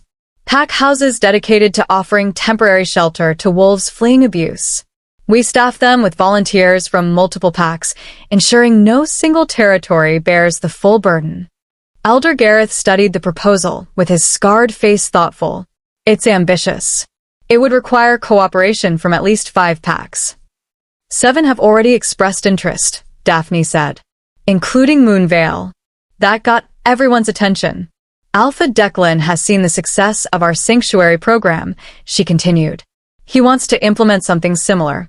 He also formally apologized for how I was treated before I left. Better late than never, Talia muttered, but there was no real heat in it. She'd become one of Daphne's unlikely allies over the past year. The question is resources, Rowan said, ever practical. Feeding and housing refugees isn't cheap. Which is why we establish a shared fund, Daphne had anticipated. Each participating pack contributes based on their size and resources. We also offer job training and placement, turning refugees into productive pack members who contribute back. She looked around the table at the council members who'd once doubted her, who'd put her through brutal trials, who now listened to her proposals with respect. We're not just saving individuals, Daphne said quietly. We're building a better system. One where strength means protecting the vulnerable, not exploiting them. Where power is used to uplift, not oppress. It's idealistic, Isla said, but she was smiling. But then again, so was accepting a runt as Luna. And look how that turned out. The council voted unanimously to proceed with the sanctuary network. As the meeting adjourned, Jasper caught Daphne's hand, pride radiating through their bond. You're changing the world, you know that? We're changing it, Daphne corrected. I couldn't do any of this without Shadowcrest support. Without you. Still, Jasper pulled her close. The invisible runt from Moonvale is now the Luna who's revolutionizing pack culture. Your grandmother would be proud. Daphne's eyes stung. I like to think she knows. That she's watching. She knows, Jasper said with certainty. And she's watching you become exactly what she always said you'd be, magnificent. That night, curled up in Jasper's arms with a mate bond humming contentment between them, Daphne reflected on how far she'd come. From unwanted to unstoppable. From invisible to indispensable. From believing she was weak to understanding that her greatest strength had been there all along, just waiting for someone to see it. Jasper had seen it first, had chosen her when no one else would. But Daphne had done the rest. Had fought and bled and refused to quit until she'd earned her place. And now? Now she was using that place to make sure others didn't have to fight as hard as she had. To build a world where being different didn't mean being disposable. I love you, she whispered into the darkness. I love you too, Jasper murmured back, already half asleep. My brilliant, stubborn, world-changing mate. Daphne smiled and let sleep claim her. Tomorrow will bring new challenges, new refugees to help, new territories to negotiate with, new battles to fight. But tonight, she was exactly where she belonged. Home. Chapter 11. Shadow's Return. 2 years after the challenge, Shadowcrest had become something entirely new. The pack had nearly doubled in size, absorbing refugees from across the region. The sanctuary network Daphne had proposed was now fully operational, with 7 packs participating and 3 more petitioning to join. Wolves who'd once lived in fear now had safe places to flee, resources to rebuild their lives, and communities willing to defend them. Daphne stood in the expanded council chamber. They'd had to add seats for the new council members representing the refugee population, reviewing reports from the various sanctuary houses. 15 new arrivals this month, she said, scanning the documents. 12 from Bloodridge, 2 from Iron Ridge, 1 from the Northern Territories. Bloodridge again, Gareth noted, his scarred face troubled. That's 40 wolves who've fled Malachi's pack in the past 6 months. At this rate, he'll have no pack left. Good, Briar said bluntly. She'd become even more invested in the sanctuary program after hearing the stories of abuse. Let him rule over empty territory. Maybe then he'll understand what it means to lose everything. Or he'll become more desperate, Talia warned. A cornered predator is the most dangerous kind. Daphne felt a chill run down her spine. Talia was right. They'd been so focused on helping refugees that they hadn't considered how Malachi might retaliate. Have there been any reports of Bloodridge activity? She asked. Attempts to retrieve refugees? Threats? Anything concerning? Nothing direct, Isla said, reviewing her territory reports. But our border patrols have noted increased Bloodridge presence near neutral zones. not crossing into our territory but watching, waiting. For what? Jasper asked. He'd been standing by the window, silent until now. For an opportunity, Daphne said quietly. For us to make a mistake, to leave ourselves vulnerable. The bond between them had grown so strong over the past 2 years that she could feel his immediate understanding, his shift from pride in their accomplishments to alert concern for potential threats. Double the patrols, Jasper ordered. I want eyes on every border, every neutral zone where Bloodridge has been spotted. If Malachi is planning something, I want to know about it before he makes his move. The council adjourned with new directives, everyone more alert than they'd been in months. The celebration of their successes had made them complacent, a dangerous position for any pack, especially one that had made an enemy of someone like Malachi. 3 nights later, the attack came. Daphne woke to the sound of howls. Not the celebratory kind, but alarm calls. She was out of bed and dressed before she was fully conscious, Jasper already moving beside her. What's happening? She asked, her heart racing. Border breach, Jasper said grimly, strapping on weapons. Southwest territory. Multiple hostiles. They ran through the pack house and out into chaos. Warriors were mobilizing, civilians being herded to safe houses, and the air was thick with the acrid smell of smoke. Something was burning. The sanctuary house. Briar appeared at Jasper's side, her face streaked with soot. They hit the Southwest sanctuary house. It's on fire, and there are wolves trapped inside. Daphne's blood ran cold. The Southwest sanctuary housed 20 refugees, including Willow and several families with children. How many attackers? Jasper demanded. At least 30, Briar reported. Bloodridge wolves confirmed.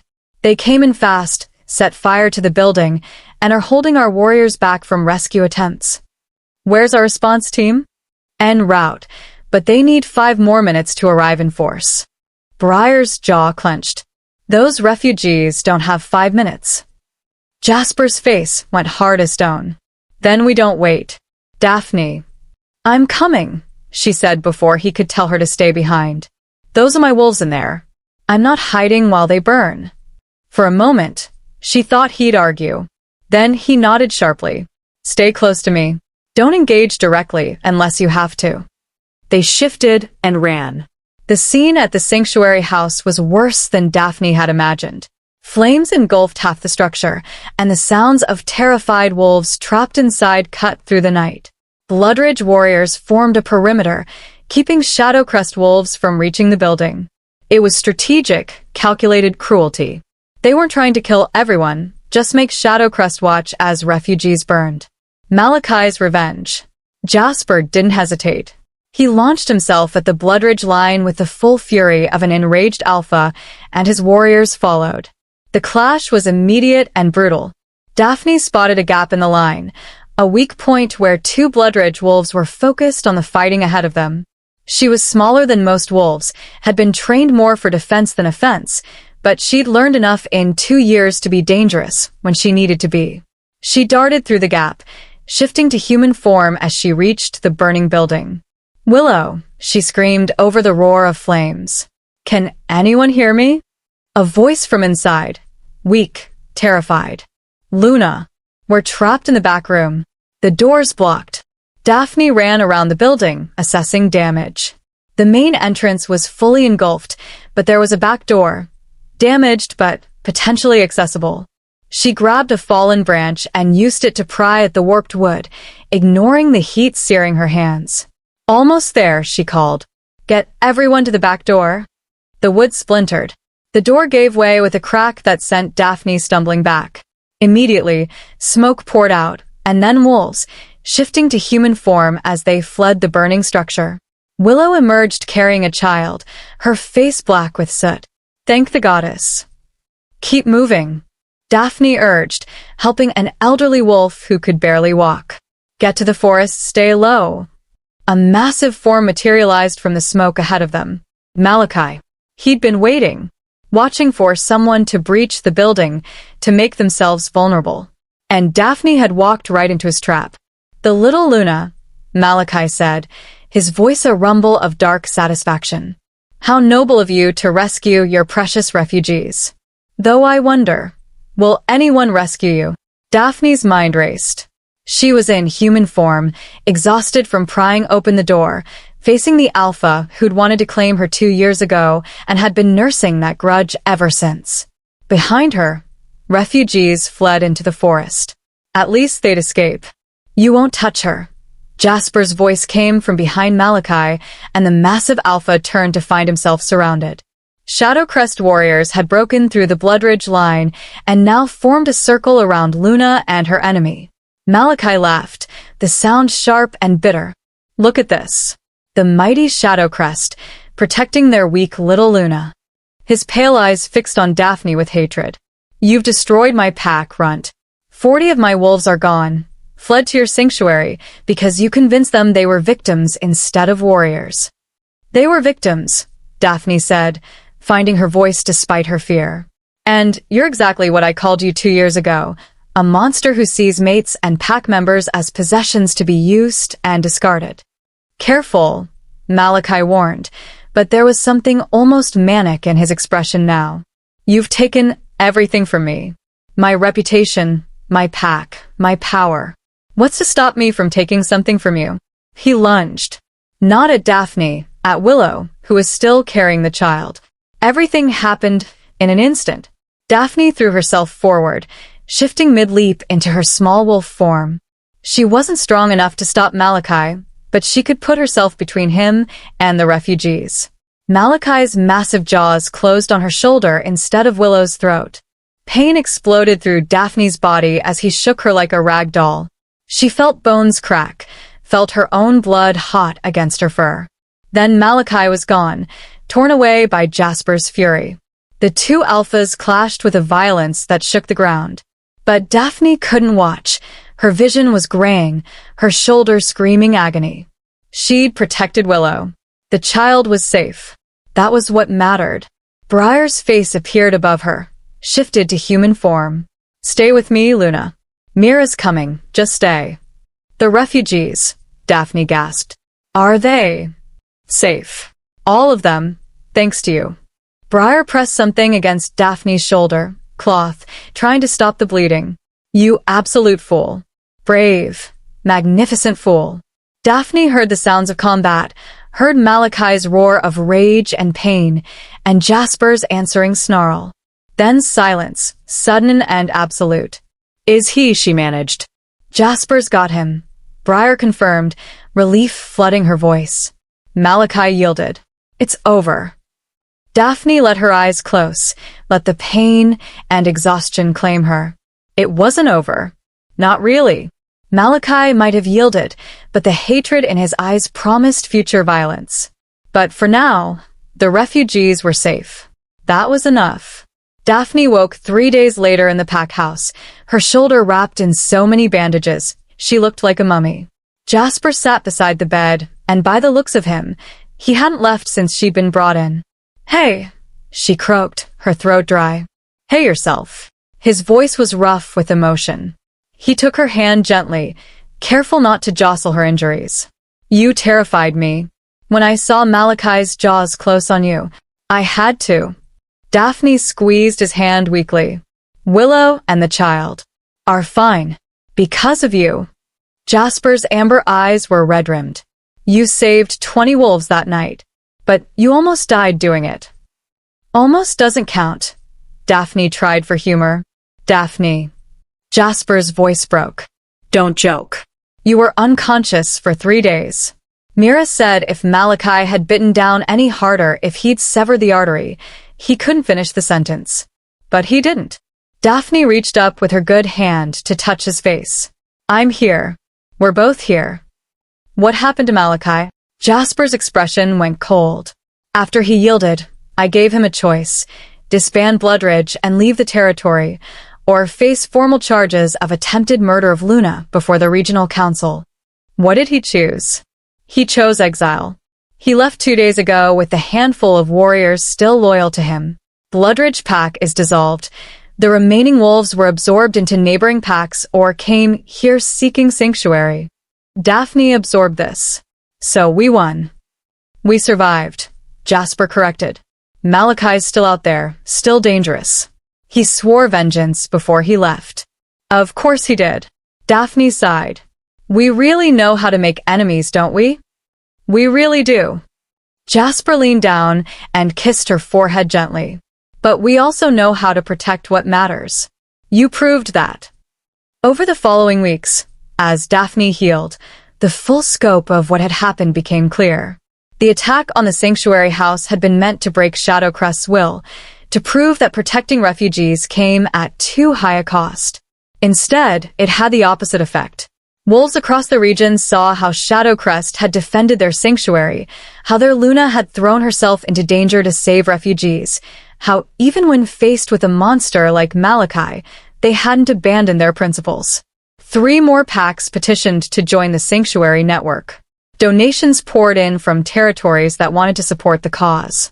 And young wolves, the next generation, began to speak openly about changing the old ways, about building something better. You started a revolution, Gareth told Daphne one afternoon as she sat in the council chamber, her arms still in a sling but determined to return to work. That night, when you ran into a burning building to save refugees, when you put yourself between Malachi and Willow, wolves saw what real leadership looks like. It wasn't about leadership, Daphne said quietly. It was about doing what was right. That's what makes it leadership, Talia said, and there was genuine warmth in her voice now. You didn't calculate political advantage or worry about your own safety. You just acted. That's the kind of Luna wolves follow into fire. Daphne felt tears prick her eyes. 2 years ago, these wolves had put her through brutal trials and had doubted her at every turn. Now they spoke of her with pride and respect earned through action, not given through pity. The sanctuary network is stronger than ever, Isla reported. We're expanding to include educational programs, teaching refugees not just survival skills but leadership, diplomacy, healing, turning victims into advocates. And Bloodridge's former territory? Daphne asked. Split between neighboring packs, Rowan said, with the agreement that any former Bloodridge wolves are welcome to stay or relocate to sanctuaries without prejudice. Most are staying, happy to have the monster gone. It was everything Daphne had hoped for when she first proposed the sanctuary network. But the victory felt hollow knowing Malachi was still out there, nursing his hatred, planning his next move. That night, Jasper found her standing at the window of their room, staring out at the moonlit mountains. Thinking about Malachi, he asked, coming to stand beside her. About how many wolves like him are still out there, Daphne said. We defeated one monster, but there are others. And they're watching what we've built, wondering if they should crush it before it spreads. Let them try. Jasper wrapped his good arm around her waist. His other was still healing from the battle. We've faced challenges before. We'll face them again. Together, Daphne said. Always together. They stood at the window, 2 wolves who'd chosen each other against all odds, watching over the pack they'd built from survival and stubbornness, and refusing to accept that the world couldn't change. Malachi was out there somewhere, planning his revenge. But so was Daphne, planning her next move to help more wolves, to build stronger networks, to create a world where no one had to sit alone at a ceremony feeling worthless and unwanted. She'd been chosen by a giant alpha who needed a political mate. She'd become the Luna who changed everything. And she wasn't done yet. Not even close. Chapter 12, The Luna Rises. 3 years after Daphne's arrival in Shadowcrest, the regional council called for an unprecedented gathering. Every alpha, Luna, and council representative from 20 territories would convene at the neutral grounds, the same standing stones where Daphne had once faced Malachi, to discuss the future of pack governance. The sanctuary network had grown too large to ignore. What had started as Shadowcrest's radical experiment had become a movement, and the old guard didn't know whether to embrace it or crush it. They're afraid, Jasper said as they prepared for the journey. We've disrupted centuries of tradition, given wolves options beyond submission or exile. Of course they're afraid. Fear makes people dangerous, Daphne replied, carefully packing documents and proposals. Her shoulder had healed completely, leaving only a thin scar as a reminder of Malachi's attack. but it also makes them willing to negotiate. She turned to face Jasper, determination burning in her eyes. This is our chance to make the Sanctuary Network official, to write protection for refugees into regional law so that no single Alpha can dismantle what we've built. And if they refuse, then we keep building anyway. Daphne's voice was steel-wrapped in silk. But I don't think they'll refuse. Not when 12 packs are already participating, and 6 more are petitioning to join. That's nearly every territory in the region. They can either lead this change or be left behind by it. Jasper pulled her close, pressing his forehead to hers in their familiar gesture of intimacy. When did you become so politically ruthless? I learned from the best. Daphne smiled. A certain Alpha taught me that survival isn't about being the strongest, it's about being the smartest. Using every advantage. Never backing down. I'm not sure I should take credit for creating a diplomatic powerhouse. Too late. You're stuck with me. Best fate I could imagine, Jasper murmured, kissing her softly. They traveled to the gathering with a full delegation, Gareth, Talia, Briar, and representatives from the refugee council Daphne had established. Every voice needed to be heard. The neutral grounds were transformed for the occasion. Temporary structures had been erected around the standing stones to house delegates from across the region. Banners flew representing each pack, and the air hummed with political tension. Daphne felt dozens of eyes on her as she arrived. The Luna who'd been a runt, who'd passed impossible trials, who'd outsmarted a killer and survived his revenge. Some looked at her with respect, others with resentment, a few with calculation, wondering if she could be manipulated or needed to be eliminated. Luna Daphne. A warm voice cut through her observations. She turned to find Alpha Declan of Moonvale approaching, his aged face split in a genuine smile. It's good to see you thriving. Alpha Declan. Daphne accepted his embrace, noting how much he'd aged in 3 years. Thank you for supporting the Sanctuary Initiative. I should have supported you years ago, Declan said quietly. I failed you, child. Failed to see what you could become. Failed to protect you from the cruelty of our pack. I'm sorry. The apology, coming from the Alpha who'd led the ceremony where she'd sat alone, meant more than Daphne expected. You're making amends now. That's what matters. The Sanctuary House in Moonvale has helped 17 wolves in the past year, Declan continued. And it's changed our pack culture. Young wolves are questioning traditions that harm rather than help. You started that. Before Daphne could respond, a cold voice cut through the air. How touching. The runt and the Alpha, who didn't want her, reunited.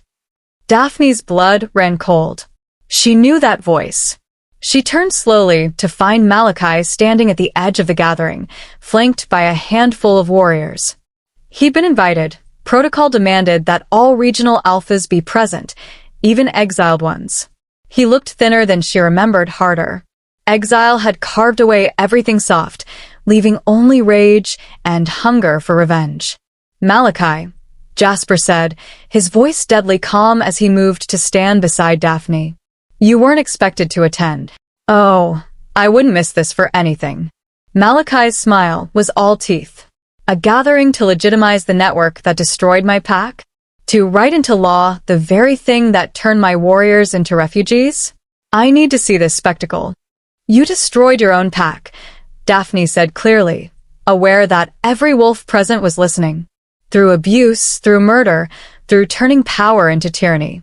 The Sanctuary Network just gave your wolves a way out. You gave them weakness, Malachi snarled. You taught them to run instead of fight, to cry victim instead of grow stronger. You've infected an entire generation with your soft ideals. I gave them options, Daphne countered, stepping forward despite Jasper's warning hand on her arm. Something you never did. You ruled through fear and violence, and when your wolves had a choice, they chose anything over you. That should tell you everything about your leadership. Malachi's eyes flashed gold, his wolf rising to the surface. Careful, little Luna. You may have survived me once, but nothing. Elder Moira's voice cut through the tension like a blade. The ancient Alpha moved between them, her white hair gleaming in the sunlight. This gathering is under sacred truce.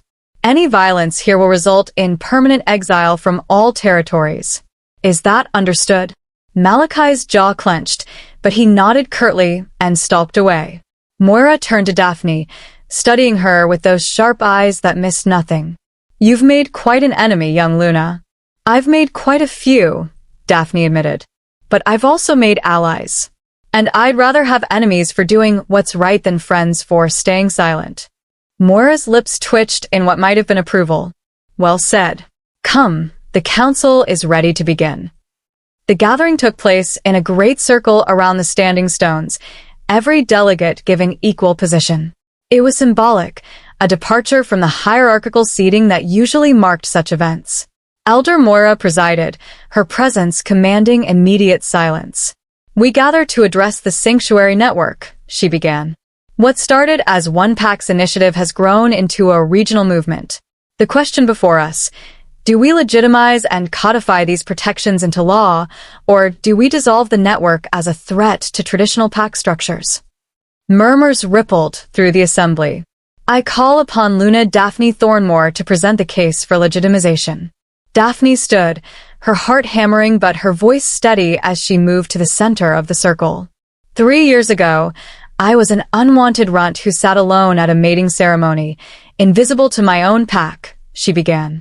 I know what it feels like to be powerless, to have no options, to believe you're worthless, because that's what everyone tells you. She turned slowly, making eye contact with delegates from across the region. The Sanctuary Network exists because I wasn't alone in that feeling.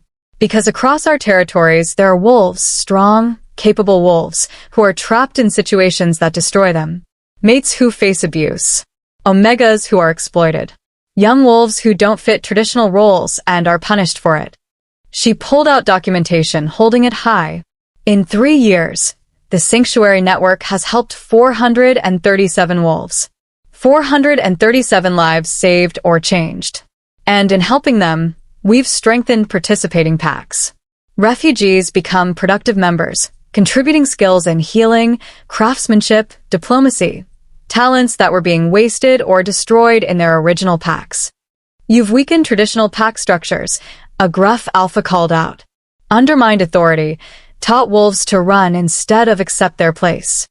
I've taught wolves they have worth beyond what their alphas decide, Daphne corrected. That strength comes in many forms. That a pack is only as strong as how it treats its most vulnerable members. She pointed to the Moonvale delegation. Alpha Declan saw 17 wolves gain sanctuary in his territory. But he also saw his pack culture shift, young wolves questioning harmful traditions, elders reconsidering rigid hierarchies.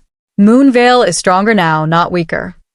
The same is true for every participating pack, Gareth added, standing.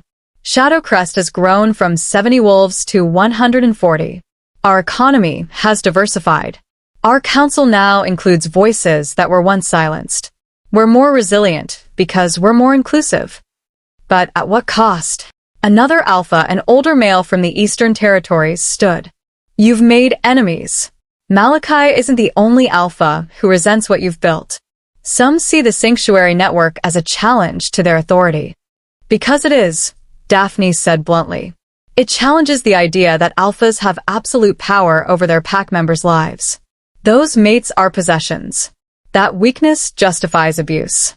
Yes, that threatens alphas who rule through fear. And honestly, I'm fine with that. Shocked silence. Then, unexpectedly, laughter. A young female alpha from the Northern Territories stood, grinning. I like her audacity, the female said. She's right, some of us do rule through fear. And those packs are dying. Young wolves are leaving for territories where they're valued.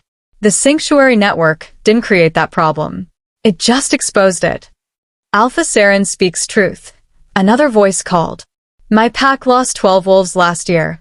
All young, all talented. They went to Shadowcrest seeking opportunity. When I asked why, they said they wanted to matter as more than warriors or breeding stock. The Sanctuary Network gave them that. More alphas stood, sharing similar stories. The tide was turning. But then Malachi rose, his voice cutting through the growing support. This is all very inspiring, he said, dripping sarcasm. The runt Luna saved the world with kindness and inclusion. But let's discuss reality. The Sanctuary Network has destabilized the region. It's caused interpack conflicts, territorial disputes, and economic disruption. All because Luna Daphne decided traditional structures were beneath her. He turned to face Daphne directly across the circle. You want to know the real cost of your network? 23 territorial disputes in 3 years. 8 minor skirmishes over refugee custody. And my entire pack, destroyed because you convinced my wolves they were victims instead of warriors. Your pack was destroyed because you were a tyrant and a murderer, Daphne said coldly. Don't blame the Sanctuary Network for exposing what you always were. Proof. Malachi demanded. You had circumstantial evidence 2 years ago. Testimonies from wolves with grudges. Medical records that proved nothing. Where's your proof I murdered anyone? I have sworn testimony from 3 separate witnesses, Daphne said. Medical documentation of abuse. Financial records showing you profited from every mate's death. That's not circumstantial. That's a pattern. That's speculation, Malachi shot back. And even if it were true, which it's not, it's irrelevant to today's discussion. We're here to decide if your Sanctuary Network becomes law or dies. Stop deflecting with old accusations. He addressed the assembly. The question is simple. Do we let one pack's radical experiment dictate policy for all of us? Do we allow Luna Daphne to rewrite centuries of tradition because she had hurt feelings at a mating ceremony? Several older alphas nodded at this. Daphne felt the momentum shifting against her. Then Briar stood. I fled Bloodridge 5 years ago, the warrior said, her voice carrying clearly. Malachi deemed me not strong enough to join his pack. I was young, desperate, and his rejection nearly broke me. I know what it feels like to be told you're worthless by someone who holds power over you. She turned to Daphne. When I came to Shadowcrest, I expected similar treatment. Instead, I found a pack that valued capability over bloodlines. That gave me chances to prove myself. I became a head warrior because of skill, not because of who my parents were. Briar's ice-blue eyes hardened. The Sanctuary Network saved my life before it officially existed. It gave me a place where strength mattered more than status. Where warriors were built, not born. So yes, I support making it law. Because wolves like Luna Daphne see potential where others see problems. Willow stood next, nervous but determined. I was going to be Malachi's 4th mate. 4th. After 3 suspicious deaths. I was 19 and terrified, but I had no options until the Sanctuary Network gave me one. Her voice grew stronger. Now I'm training as a healer in Shadowcrest. I have a future beyond being a trophy mate to a monster. I have worth beyond what an alpha decided. That's what the Sanctuary Network gives wolves: choice. Dignity. Hope. One by one, refugees stood. Sharing stories of abuse survived, of talents discovered, of lives rebuilt from ashes. By the time the testimony ended, even the skeptical alphas looked moved. Elder Moira raised her hand for silence. We will vote. Those in favor of legitimizing the Sanctuary Network and writing refugee protections into regional law, stand now. Jasper stood immediately. Then Declan. Then the young female alpha, Saren. More followed, younger alphas mostly, but some older ones too. Wolves who'd seen the evidence, heard the stories, recognized that change was inevitable. When the count was finished, 14 of 20 territories supported legitimization. A clear majority. The Sanctuary Network is hereby recognized as official regional policy, Moira declared. Protection of refugees is now written into our laws. Any alpha who harms a wolf-seeking sanctuary faces formal charges and potential exile. She turned to Daphne. Luna Daphne Thornmore, you are appointed as Regional Sanctuary Coordinator. You will oversee the network, mediate disputes, and ensure consistent application of these new laws. Daphne felt tears prick her eyes. They'd done it. I actually did it. I accept, she said, her voice thick with emotion. And I promise to honor this responsibility with everything I have. The assembly erupted in howls, some celebratory, some reluctant, but acknowledging the will of the majority. Malachi stalked away without a word, his warriors following. But Daphne saw the hatred burning in his eyes as he left. This wasn't over. He'd lost again, and this time in front of the entire region. That kind of humiliation demanded revenge. But for now, they'd won. The sanctuary network was law. Refugees had protection. And the old ways of ruling through fear and violence had been officially challenged. That night, after the celebrations died down, Daphne stood with Jasper at the standing stones, looking up at the stars. "You did it," Jasper said softly. "Changed the entire region. Rewrote laws that have stood for centuries." "We did it," Daphne corrected, taking his hand. "I couldn't have built any of this without Shadowcrest support. Without you believing in me when no one else did."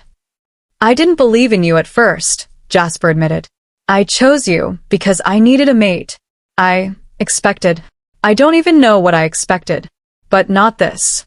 Not a Luna who would revolutionize pack culture and challenge every tradition that needed challenging." He turned to face her fully, amber eyes glowing in the moonlight. "You've exceeded every hope I had, and some I didn't know I could have. You're not just my mate, Daphne. You're my partner in every sense. My equal. My better half." "Careful," Daphne teased. "Keep talking like that, and I'll think you actually love me." "I more than love you." Jasper's voice was serious now. "I admire you. I'm in awe of you. I wake up every day grateful that I chose you at that ceremony, even if my reasons were selfish. Because in choosing you, I got so much more than a political mate. I got someone who makes me want to be better, do better, build something that matters." Daphne kissed him, pouring 3 years of love and partnership and shared victories into it. When they finally pulled apart, both breathless, Daphne rested her head against his chest, listening to his heartbeat. "Malachi will come for us," she said quietly. "You know that, right? He's lost everything, his pack, his reputation. Now his last chance to oppose the sanctuary network publicly. He'll want revenge." "I know." Jasper's arms tightened around her. "But we'll face him together. Like we face everything." "Together," Daphne agreed. They stood at the ancient stones where so much had happened, where she'd first faced Malachi, where they'd fought for their bond, where today they'd changed the future of every pack in the region.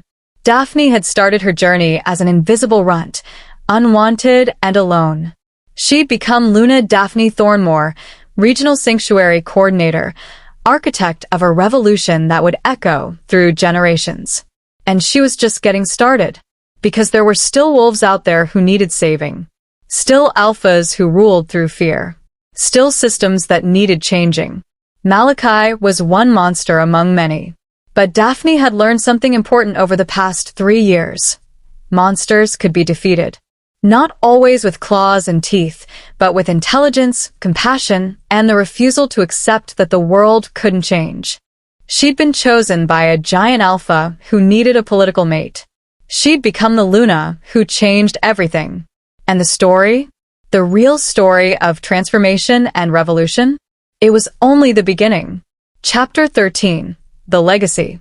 5 years after the Harvest Moon ceremony where no one had wanted her, Daphne stood on the balcony of Shadowcrest's expanded pack house, watching the sun rise over mountains that had become home. So much had changed. The Sanctuary Network now spanned 32 territories across 3 regions. What had started as one pack's radical experiment had become the foundation of a new era in werewolf governance. Refugee protections were written into law. Abuse survivors had safe havens. Young wolves had options beyond the rigid hierarchies of their birth packs. And Daphne, the runt who'd once been invisible, was at the center of it all. "You're up early." Jasper's voice came from behind her, warm with sleep and affection. His arms wrapped around her waist, pulling her back against his chest. "Couldn't sleep? Too much thinking." Daphne leaned into his embrace, marveling as she always did at how the mate bond had grown. It wasn't just a connection anymore, it was completion. two souls that had chosen each other every single day for 5 years until the bond was unbreakable. Thinking about what? About how far we've come. About what's next. She turned in his arms to face him. And about the fact that we're not just responsible for Shadowcrest anymore. We're responsible for thousands of wolves across the region. Scared? Jasper asked, reading her expression. Terrified, Daphne admitted. But also excited. We're building something that matters, Jasper. Something that will outlast us. Speaking of things that will outlast us, Jasper's hand moved to rest on her still flat stomach, his eyes glowing with barely contained joy. How are you feeling this morning? Daphne covered his hand with hers, smiling at the question he'd asked every morning for the past 3 weeks since Mira confirmed what they'd both suspected. Good. No sickness today. Thank the goddess. She pressed her forehead to his. We're really doing this. Bringing a pup into this chaotic, beautiful world we're building. Best decision we've ever made, Jasper murmured. Though I'm biased. A knock at the door interrupted their moment. Briar's voice carried through. Alpha, Luna, you need to see this. Now. Something in her tone made Daphne's heart skip. They dressed quickly and followed Briar to the council chamber, where the entire council had already gathered. On the table lay a letter, sealed with wax stamped with a symbol Daphne recognized immediately, a wolf's head crowned with thorns. Malachi's personal seal. It arrived this morning, Gareth said grimly. Delivered by a neutral courier to maintain truce protocols. Jasper broke the seal and read, his expression growing darker with each line. When he finished, he passed it to Daphne without a word. To Alpha Jasper Thornmore and Luna Daphne Thornmore. Congratulations on 5 years of destroying everything our ancestors built. The Sanctuary Network, the new laws, the systematic dismantling of pack hierarchy. You must be so proud. I won't bore you with threats. You've heard them all before. Instead, I offer a challenge, but not the kind you're expecting. In 6 months, I will invoke the Trial of Founders, an ancient rite that allows any wolf to challenge regional policy by presenting evidence before a council of the oldest living alphas. If I win, every law you've written, every protection you've established, every sanctuary you've built, gone. Revoked. The old ways restored. You can't refuse. The Trial of Founders supersedes regional council decisions when invoked. It's a law older than any of us, and you've been so fond of using ancient laws lately. See you in 6 months, Luna. Let's see if your cleverness can save you one more time. Malachi Ironfang. Silence crashed over the council chamber. Trial of Founders. Isla breathed. I thought that was just a legend. It's real, Elder Gareth said, his scarred face troubled. Hasn't been invoked in over a century, but it's written into the oldest pack laws. Any wolf can challenge regional policy by bringing evidence before a council of the 7 eldest alphas in existence. And if Malachi wins? Daphne asked, though she already knew the answer. Everything we've built disappears, Talia said flatly. Every protection, every law, every sanctuary house. All of it revoked, and we'd be forbidden from reinstating any of it for at least a generation. He can't win, Jasper said, his voice hard. We won't let him. How do we stop him? Briar demanded. If this Trial of Founders is legitimate law, we have to participate. And Malachi's had 3 years to prepare whatever evidence he's planning to present. Daphne reread the letter, her mind racing. He's going to argue that the Sanctuary Network has destabilized the region. He'll present every territorial dispute, every economic disruption, every conflict that's arisen since we started. He'll paint us as dangerous revolutionaries who destroyed centuries of stability for our own ideals. And he won't be entirely wrong, Rowan admitted quietly. The Sanctuary Network has caused disruption. Most of it is positive in the long term, but there have been costs. Border conflicts, resource strain, cultural clashes between traditional and progressive packs. So we counter with evidence of benefits, Daphne said, already planning. Success stories, economic data showing increased prosperity in participating packs, testimony from wolves whose lives were saved. That might not be enough, Gareth interrupted gently. The trial of founders isn't just about evidence. It's about philosophy. Malachi will argue that we've abandoned the old ways, that strength and hierarchy are what make packs survive. He'll say we've made wolves soft, dependent, weak. Then we prove him wrong. Daphne stood, pacing the chamber. We show that our way doesn't make wolves weak. It makes them stronger. That diversity strengthens packs, that inclusion creates resilience, that protecting the vulnerable is the ultimate expression of strength. She turned to face the council. We have 6 months. 6 months to gather evidence, prepare arguments, and prove that what we've built is worth protecting. Malachi thinks he can use ancient law against us. Let's show him that some truths are older than any law. The next 6 months were a whirlwind of preparation. Daphne traveled across the region, documenting success stories from sanctuary houses. She collected economic data showing how refugee integration had strengthened pack economies. She interviewed young wolves who'd found purpose through the new system, elderly wolves who'd seen the old ways fail, alphas who'd embraced change and prospered. Jasper worked with the council to compile evidence of the sanctuary network's positive impact, reduced violence, increased inter-pack cooperation, stronger trade networks, and cultural innovations that came from mixing traditional and progressive approaches. And all the while, Daphne's pregnancy progressed. By the time the trial of founders arrived, she was 5 months along, her stomach starting to round with the life growing inside her. You don't have to do this, Jasper said the night before the trial. I can present our case. You should be resting, not facing down a monster. Our pup will be born into the world we're fighting for, Daphne said, her hand resting on her stomach. I need to be there, to show that we're not just fighting for abstract ideals, we're fighting for the future, for the world our children will inherit. The trial of founders took place at the Standing Stones, but this time the gathering was even larger. Wolves from across 3 regions had come to witness the challenge that would determine the future of pack culture. The Council of 7 sat in a semicircle facing the stones, the oldest living alphas in werewolf society. Elder Moira was among them, but she was actually one of the youngest. The others ranged from 90 to over 100 years old, their faces maps of centuries of wisdom and hard decisions. Malachi stood on one side of the circle, looking stronger than he had at the last gathering. Exile had hardened him, but it had also given him focus. He was no longer just angry, he was strategic. Daphne and Jasper stood opposite him, flanked by their witnesses and evidence. The eldest of the 7, an ancient male named Theron whose white hair fell to his waist, raised a gnarled hand for silence. We are gathered for the trial of founders. His voice was surprisingly strong despite his age. Alpha Malachi Ironfang challenges the sanctuary network and associated laws, claiming they have destabilized the region and weakened pack culture. Luna Daphne Thornmore and Alpha Jasper Thornmore defend these policies. He looked between them. Each side will present evidence. The 7 will judge not just the facts, but the underlying philosophy. Our decision is final and binding for 1 generation. Begin. Malachi stepped forward first. Honored elders, I present evidence that the sanctuary network has caused measurable harm to regional stability. He unrolled a map, showing territorial disputes marked in red. There were dozens.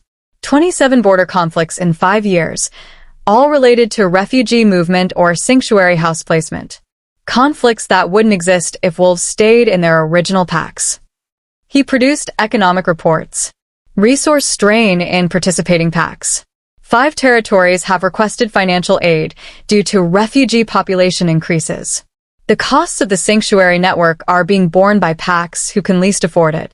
Then came his most damaging evidence, testimony from alphas whose authority had been undermined. 12 pack leaders report difficulty maintaining discipline because their wolves threaten to seek sanctuary when given orders they dislike. The network has created a culture of disobedience masked as self-determination. He spoke for an hour, building a case that was frustratingly logical. Yes, the sanctuary network had caused disruption. Yes, some packs struggled with the changes. Yes, traditional authority structures had been challenged. When he finished, Even Daphne had to admit he presented a compelling argument. Then it was her turn. Daphne stepped forward, one hand unconsciously resting on her pregnant stomach. Honored elders, I don't dispute Malachi's facts. The sanctuary network has caused disruption. But disruption isn't inherently bad. Sometimes it's necessary for growth. She gestured to her pregnant belly. I carry a pup who will be born into this new world. When I think about the future I want for my child, I don't want them to inherit a system where strength is measured only by dominance, where wolves are trapped in abusive situations because there's no alternative, where being different means being disposable. She held up testimony from refugees. These are wolves who survived abuse, found sanctuary, and rebuilt their lives. They're now healers, warriors, diplomats, artisans, contributing members of thriving packs. Under the old system, they would be dead or broken. Which approach truly makes packs stronger? Daphne presented economic data. Yes, some packs requested financial aid. But overall regional prosperity has increased by 15% since the sanctuary network began. Why? Because we're not wasting talent. Wolves who were being destroyed in traditional structures are now thriving in progressive ones. She addressed the discipline issue directly. Malachi says wolves threaten to seek sanctuary when given orders they dislike. I say that's good leadership. When wolves know they have options, alphas can't rule through fear alone. They have to earn loyalty through competence and fairness. That doesn't weaken packs. It strengthens them. For 2 hours, Daphne systematically dismantled Malachi's arguments, presenting evidence of success, testimony of transformation, data showing long-term benefits outweighing short-term costs. When she finished, the 7 conferred in low voices, while the gathered wolves waited in tense silence. Finally, Theron spoke. The evidence is compelling on both sides. But the trial of founders requires us to judge more than facts. We must judge philosophy. He looked at Malachi. You argue for the old ways. For hierarchy, discipline, strength through dominance. These traditions have sustained packs for centuries, and there is wisdom in them. Then his ancient eyes turned to Daphne. You argue for evolution, for protection of the vulnerable, for strength through diversity, for leadership earned rather than imposed. These ideas challenge everything we've known, but there is wisdom in them as well. Theron stood, and despite his age, his presence commanded absolute attention. We, the Council of 7, have made our decision. Daphne felt Jasper's hand find hers, squeezing tight. Through the mate bond, she felt his fear and hope mirroring her own. The sanctuary network and associated laws shall stand, Theron declared. Relief flooded through Daphne so intensely her knees nearly buckled. However, Theron continued, we recognize the validity of concerns about rapid change. Therefore, we impose conditions. The sanctuary network must establish formal oversight to address resource strain. A mediation council must be created to handle disputes. And participating packs must receive ongoing support to manage integration challenges. He looked directly at Daphne. Luna Daphne, you will lead this oversight. You started this revolution. Now you must ensure it remains sustainable. Can you accept this responsibility? I can, Daphne said, her voice strong despite her shaking hands. And I will. Theron turned to Malachi. Your challenge is denied. The old ways you champion have merit, but they must evolve or die. The world changes whether we wish it or not. The question is whether we guide that change or resist it until we break. Malachi's face twisted with rage. This is final. Theron interrupted with an alpha command that made even Malachi fall silent. Our decision is binding. Accept it with grace, or face exile from all territories for defying the Council of 7. For a long moment, Malachi looked like he might choose exile. His pale eyes burned with hatred as they fixed on Daphne. Then, finally, he bowed stiffly. I accept the Council's judgment. But as he straightened, he mouthed words meant only for Daphne. This isn't over. Daphne held his gaze steadily, one hand protectively on her stomach, and mouthed back, yes, it is. Because she understood something Malachi never would. This wasn't about defeating him personally. It was about building a system strong enough to outlast any single wolf's vendetta. The sanctuary network would continue. The protections would stand. And in 4 months, her pup would be born into a world where being different didn't mean being disposable. That was victory enough. 4 months later, Daphne's labor began in the middle of the night, because of course it did. Jasper practically carried her to the healer's wing, his carefully maintained alpha composure completely shattered by the sound of her pain. "You're doing great," Mira said calmly as another contraction hit. "Just breathe through it." "I am breathing," Daphne gasped, and questioning every decision that led to this moment. "Too late to reconsider now," Briar said from the doorway, grinning despite the tension in the room. "You're committed." 12 hours later, as dawn broke over Shadowcrest, a new voice joined the world, small and strong, crying with indignation at being ejected from her warm nest. "A girl," Mira announced, placing the tiny bundle in Daphne's arms. "Healthy and perfect." Daphne looked down at her daughter, so small, so perfect, with a shock of dark hair and eyes that would probably turn amber like her father's, and felt her heart expand in ways she hadn't known were possible. "Hello, little one," she whispered. "Welcome to the world we built for you." Jasper sat beside her on the bed, one massive hand gently touching his daughter's tiny fist. When the baby grabbed his finger, Daphne saw tears in his eyes. "She's beautiful," he said, his voice rough with emotion. "Just like her mother." "She's going to change the world," Daphne said with absolute certainty. "Just like her parents did." They named her Arya, for the song of hope that had kept Daphne going through the darkest times. Arya Thornmore, daughter of the runt and the giant, heir to a revolution. Over the following days, wolves from across the region sent gifts and congratulations. Even some who'd opposed the sanctuary network acknowledged the significance of the first pup born to Luna, who'd changed everything. But the most meaningful visitor came a week after Arya's birth. Finnick arrived from Moonvale, older and more bent than Daphne remembered, but with the same kind eyes. "May I?" he asked, gesturing to the baby. Daphne passed Arya to him, watching as the elderly healer cradled her with practiced gentleness. "Your grandmother would be so proud," Finnick said softly, looking between Daphne and her daughter. "She always said you'd be magnificent. I don't even think she imagined this." "I wish she could have met Arya," Daphne said, her throat tight. "She knows." Finnick passed the baby back. "Trust me, child. She knows, and she's watching over both of you." He pulled out a small wooden wolf, worn smooth by decades of handling. "Your father carved this for you before he died. Your grandmother kept it for me to give you when the time was right." He placed it in Arya's tiny hand. Now it's hers, a connection to the family that came before. Daphne recognized it immediately. It was identical to the one she'd packed when leaving Moonvale, the one that now sat on her bedside table. "He made 2, Finnick explained. "One for you, one for the grandchild he'd never met.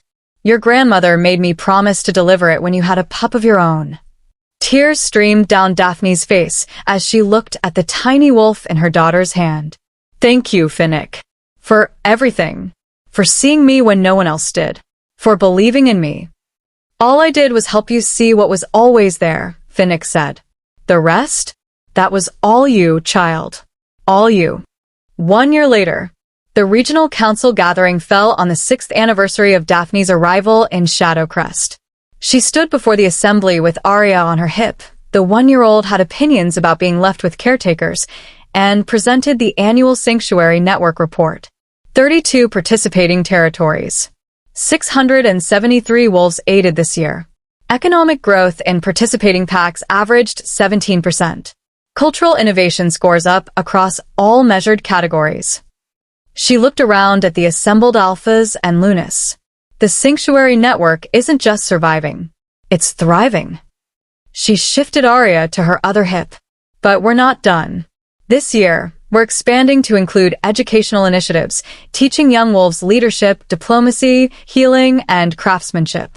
We're building the next generation of pack leaders who understand that strength comes in many forms." As she spoke, Daphne caught sight of Malachi at the edge of the gathering. He'd been allowed to attend as a sign of good faith, but he stood apart from the others, isolated. He caught her eye and nodded once, not in friendship, but in acknowledgement. The fight was over, at least for now. He'd lost, and he knew it. After the presentation, as wolves mingled and discussed next steps, Elder Moira approached Daphne. "You've done well, child," the ancient Alpha said, reaching out to touch Aria's soft hair.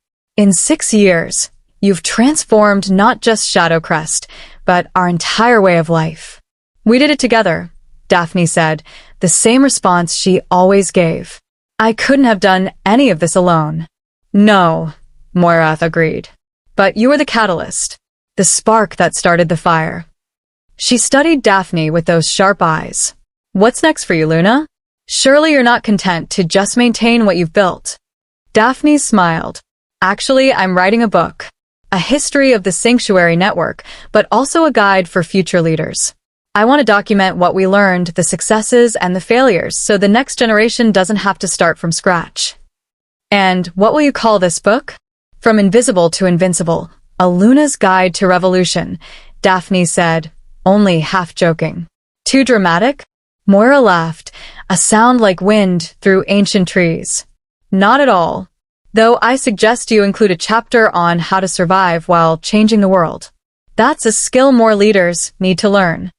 As the sun set over the standing stones, Daphne stood with Jasper and Aria, watching wolves from across the region mingle peacefully, traditional and progressive, old guard and young revolutionaries, all finding ways to coexist and cooperate. "We did it," Jasper said softly, his arm around Daphne's waist, Aria dozing against his shoulder. "We actually changed the world." "We're still changing it," Daphne corrected. "This is just the beginning." She looked at her daughter, sleeping peacefully despite the noise around her.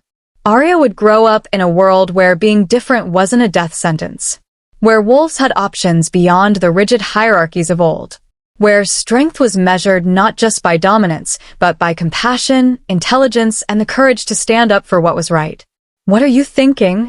Jasper asked. "That's 6 years ago. I sat alone at a ceremony, believing I was worthless because no one wanted me." Daphne leaned into his warmth. "And now I'm standing here with my mate, my daughter, and proof that sometimes the wolves everyone overlooks are exactly the ones who change everything." "The Invisible Becoming Invincible," Jasper quoted her book title.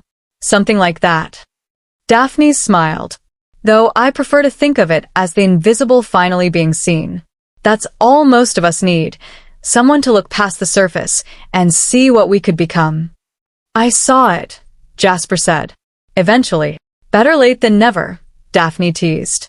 As stars emerged overhead and wolves began to depart for their respective territories, Daphne allowed herself to feel it fully: pride, gratitude, and bone-deep satisfaction. She'd started as an unwanted runt. She'd become Luna Daphne Thornmore, architect of a revolution that would echo through generations. She'd been chosen by a giant alpha who needed a political mate. She'd found love, purpose, and the power to transform an entire culture. And the story, her story, their story, the story of every wolf who'd ever felt invisible or worthless or trapped, would continue long after she was gone. Because real change didn't happen in one lifetime. It happened when you built something strong enough, meaningful enough, important enough that others would carry it forward. The Sanctuary Network would outlast her. The protections would endure. The revolution would continue. And somewhere, in a pack she'd never visit, a young wolf who felt invisible and unwanted would hear her story and think, if she could do it, maybe I can too. That was a legacy. That was a victory. That was everything. Daphne Thornmore, former runt, current Luna, eternal revolutionary, smiled up at the stars and whispered a promise to every wolf who had come after her. You are not invisible. You are not worthless. And when someone finally chooses to see you, when you finally choose to see yourself, you will change the world. The end. Thank you for joining Daphne on her incredible journey from unwanted to unstoppable. If her story touched your heart, If you believe that true strength comes from rising every time you fall, then Wolf Heart Tales is your pack. Subscribe now and join thousands of others who know that the invisible wolves, the overlooked, the underestimated, the ones everyone dismisses, are the ones who change everything. Hit that like button if you're ready to howl for those who haven't found their voice yet. Welcome to the pack. Welcome home.